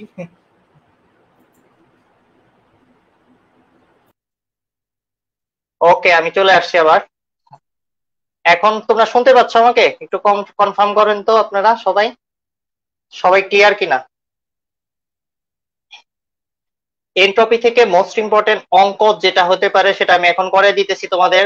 আরেকটা ব্যাপার হলো, এনট্রপি দিয়ে যদি পুরো প্রশ্ন করতে চায় টিচার, তাহলে তোমাকে এনট্রপি পরিবর্তনের বেসিক থেকে প্রশ্ন করবে। সিস্টেমে টোটাল এনট্রপি পরিবর্তন হয়ে সবসময় বৃদ্ধি পায়, সেটা সেই সেই প্রশ্নগুলো করবে। ওটা কিভাবে অ্যান্সার করে সেটাও তোমাদের দেখিয়ে দেবো। আচ্ছা দেখো, সর্বশেষের দিকে যাইতেছি আমরা। ডেল্টা কিউ বাই টি এটা করে আমরা এই প্রশ্নের উত্তর করতে পারবো। কিন্তু গ্যাস হইতেছে, তাহলে ভ্যাপোরাইজেশনের জন্য এল ভি মানে বাষ্পীভবনের আপেক্ষিক সুপ্ত তাপ লাগবে আমাদের। তো আমাদের এম এর মান হলো 2 কেজি। এল ভি এখানে আমি বক্সে লিখে দিছি তোমাদের মুখস্থ করার জন্য, 2268000 বসিয়ে দাও। 2268000, রসগোল্লা রসগোল্লা রসগোল্লা। আর নিচে তাপমাত্রা 273 প্লাস 100, মানে বুঝতেই পারতেছো কেলভিনে নিতে হবে, 100 ডিগ্রি রাখা যাবে না। তো এটা জুল পার কেলভিনে অ্যান্সার আসবে। এন্ট্রপি 4 নম্বর এন্ট্রপি চেঞ্জটা বের করে ফেললাম। আর কি আছে? আর আছে হলো এই 100 ডিগ্রি থেকে গ্যাসটাকেও তাপমাত্রা বাড়িয়ে আমরা নিয়ে যাব 120 ডিগ্রি গ্যাসে। তাপমাত্রা চেঞ্জ হয়েছে, তাহলে দ্বিতীয় সূত্র এন্ট্রপির M S ln T2 divided by T1 করবো। এম এর মান 2, এস এর মান গ্যাসের জন্য কত আছে? 2000 আছে। ওই যে এখানে বক্সের মধ্যে করে লিখে দিছি তোমাদের, পুরো বক্সটা সুন্দর করে মুখ মুখস্থ করে ফেলো, কাজ হয়ে যাবে। 2268000, সরি, এই যে গ্যাসের জন্য 2000, গ্যাসের জন্য 2000 বসিয়ে দাও। এরপর T2 T1 কত বসাবে? T2 হলে 120, 273 যোগ করো এটার সাথে, কেলভিনে চলে আসবে। এরপর 100 থেকে 273 যোগ করে এটাকেও কেলভিন বানিয়ে ফেলো। এই তো, এটা টোটাল করার পরে জুল পার কেলভিন অ্যান্সার আসবে। ব্যাস, সবকিছু করার শেষে টোটাল এনট্রপি পরিবর্তন হবে del S one, del S two, তারপর ডেল এস থ্রি, তারপর ডেল এস ফোর, তারপর ডেল এস ফাইভ। এই 5টা এনট্রপি পরিবর্তনকে একসাথে যোগ করলে তুমি আসলেই এই প্রশ্নের উত্তর বের করে ফেলতে পারবা। এটা এনট্রপিতে করা যায়, এরকম সব থেকে বড় একটা অঙ্ক। অনেক বড় হয়ে গেছে এটা, একসাথে একটা পেজের মধ্যে দেওয়াই কঠিন হয়ে যেতেছে। তারপরে দিয়ে দেই তোমাদের, এটা একসাথে থাকো, 2 টুকরা করা লাগতো মনে হয়। সমস্যা নেই, জুম করে দেখে নিও। ঠিক আছে। তোমরা যারা বুঝো নাই এই অঙ্কটা একটু কমেন্টে জানাও তো বাচ্চারা। আচ্ছা, আবার বেঁধে যাচ্ছে বলতেছে একজন, কি বলে? জুবাইদা কি বলে, ক্লিয়ার না? তোমরা এখন এন্ট্রপির রিলেটেড সব থেকে বড় অঙ্ক যত ভাবে আসুক পারবা? অবজেক্টিভে আসুক, গ নম্বরে আসুক, পারবা কিনা বলো? এখন প্রশ্ন হলো, এন্ট্রপি থেকে কি ভাইয়া ঘ নম্বরে এরকম একটা প্রশ্ন এসে ছেড়ে দেবে? না, ঘ নম্বরে আসলে তোমাকে বলবে এন্ট্রপি পরিবর্তনের মান, পুরো সিস্টেমের এন্ট্রপি পরিবর্তনের মান সবসময় পজিটিভ কেন হয় ব্যাখ্যা করো। তারপরে তোমাকে যে কোনো একটা উদাহরণ দিয়ে এই ধরনের ব্যাখ্যা করতে বলবে। সেটা হইতে পারে ঘর্ষণ, বা কোন একটা এন্ট্রপি চেঞ্জ হচ্ছে কোন একটা জায়গায়, সেই জায়গা থেকে ব্যাখ্যাটা করতে বলতে পারে। তো ওই জিনিসগুলো কোথায় পাওয়া যাবে ভাইয়া? আমি যে বেসিক কোর্সটা এন্ট্রপির উপর করে দিছি ওইখানে তোমরা এই জিনিসগুলো পেয়ে যাবা। এন্ট্রপির কোর বেসিক বুঝতে পারলে ঘ নম্বরে তোমরা সিদ্ধান্ত নিতে পারবা, এছাড়া প্রবলেম হবেই সব সময়।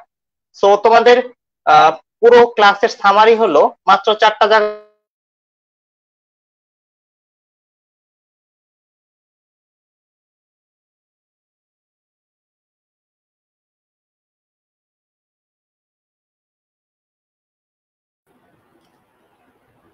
যে 4টা জায়গা থেকে প্রশ্ন আসবে তোমাদের পরীক্ষায় সেটা আমি আগেও বলে দিছি, আবারও বলে দিচ্ছি, খুব ভালো করে নোট ডাউন করে নাও। এই ক্লাসটা করো না করো সমস্যা নাই।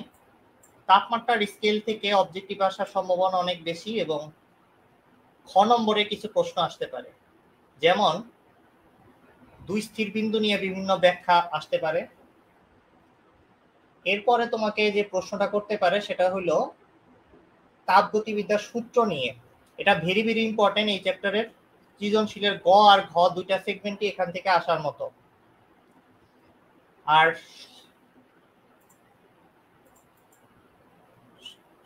এই 3 নম্বর সেকশনটা পিভি ইকুয়াল টু এনআরটি এবং রুদ্ধতাপীয় প্রক্রিয়া গামা, সিপি, সিভি এগুলা দিয়ে বিভিন্ন ধরনের ব্যাখ্যা, এগুলা হলো আরেকটা সেকশন যেখান থেকে প্রশ্ন আসবে খ আর গ আর অবজেক্টিভে।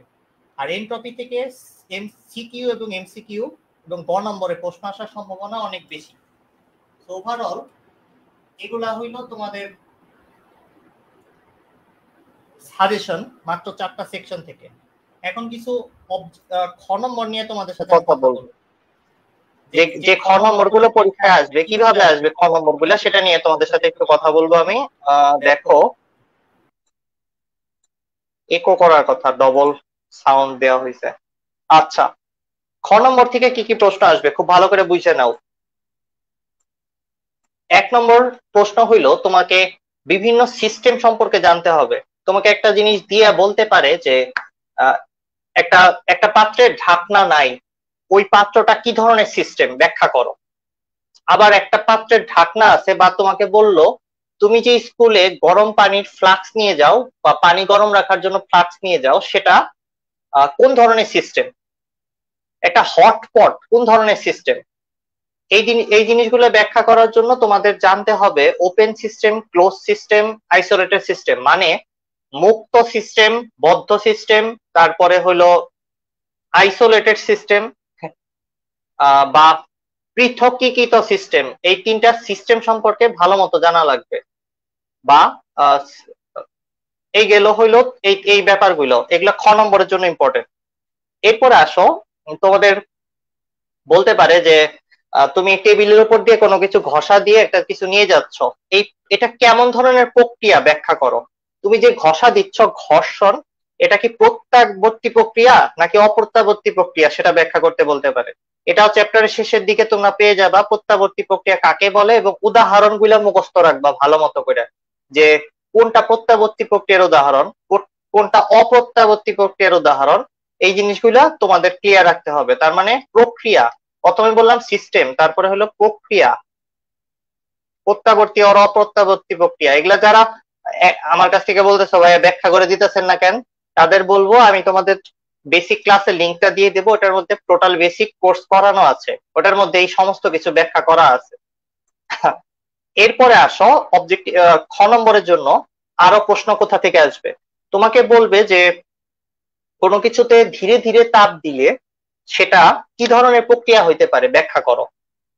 বা সামথিং স্টেমে থাকা রাজু, মিনা, কেউ একজন সিস্টেমের ঢাকনাটাকে লক করে দিয়েছে, মানে সিস্টেমের পিস্টনকে লক করে দেওয়া মানে হইলো সিস্টেমের আয়তন আর বাড়তে পারবে না, এটা সমায়তন প্রক্রিয়া হয়ে যাবে। তো তোমাদের এই ধরনের স্টেমের মধ্যে থাকা ট্রিক গুলো বুঝে বুঝে বের করতে হবে ওটা কি সমায়তন প্রক্রিয়া, সমচাপ প্রক্রিয়া, রুদ্ধতাপীয় প্রক্রিয়া নাকি সমউষ্ণ প্রক্রিয়া। এই 4-5টা প্রক্রিয়া তোমাদের ভালো মতো জানা লাগবে।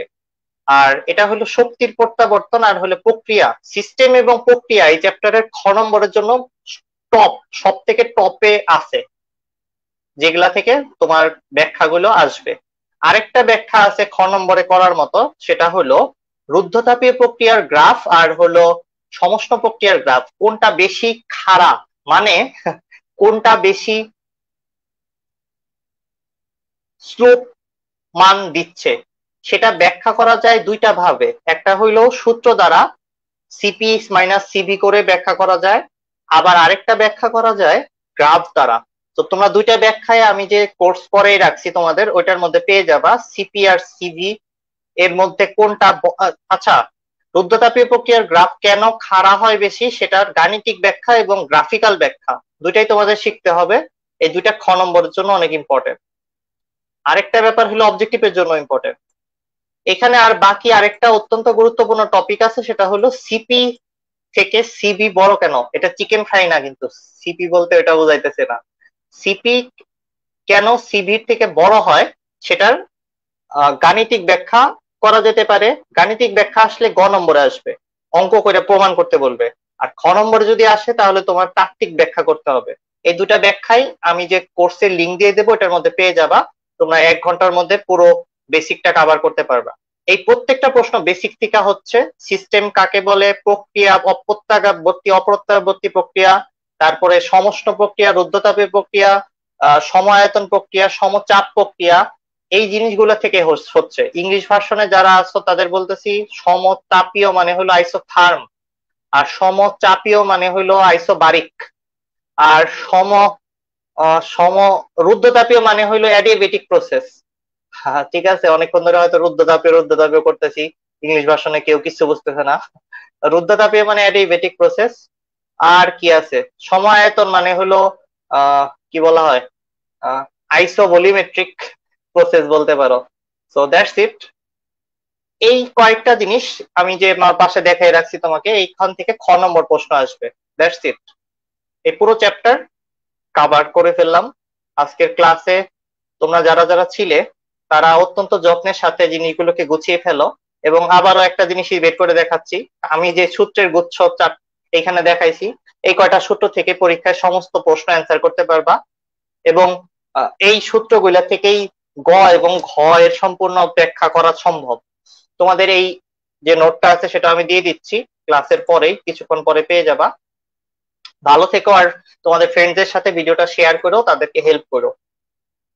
সো মাই স্টাডি ফ্রেন্ডের সাথে থাকার জন্য, ক্লাসে থাকার জন্য সবাইকে ধন্যবাদ। Tata, bye bye, sweet dreams. আর যারা এনট্রপি নিয়ে পড়াশোনা করতে চাও, পৃথিবীতে যত বিজ্ঞানী এনট্রপি নিয়ে কাজ করতেছে তাদের মধ্যে অধিকাংশই পাগল হয়ে গেছে, বাদ হত্যা করে মরে গেছে, ঠিক আছে। সো এটার মধ্যে বোল্টসম্যানও আছে। সো তোমরা যারা এনট্রপি নিয়ে কাজ করতে চাও, তারা এনট্রপির উপর ডিটেল ভিডিও আছে একটা, ওইটা আমি তোমাদের দিয়ে দেবো না, একটা প্লে লিস্টের ভিতর সব পেয়ে যাবা। সো টাটা, বাই বাই, ভালো থেকো সবাই, বাই।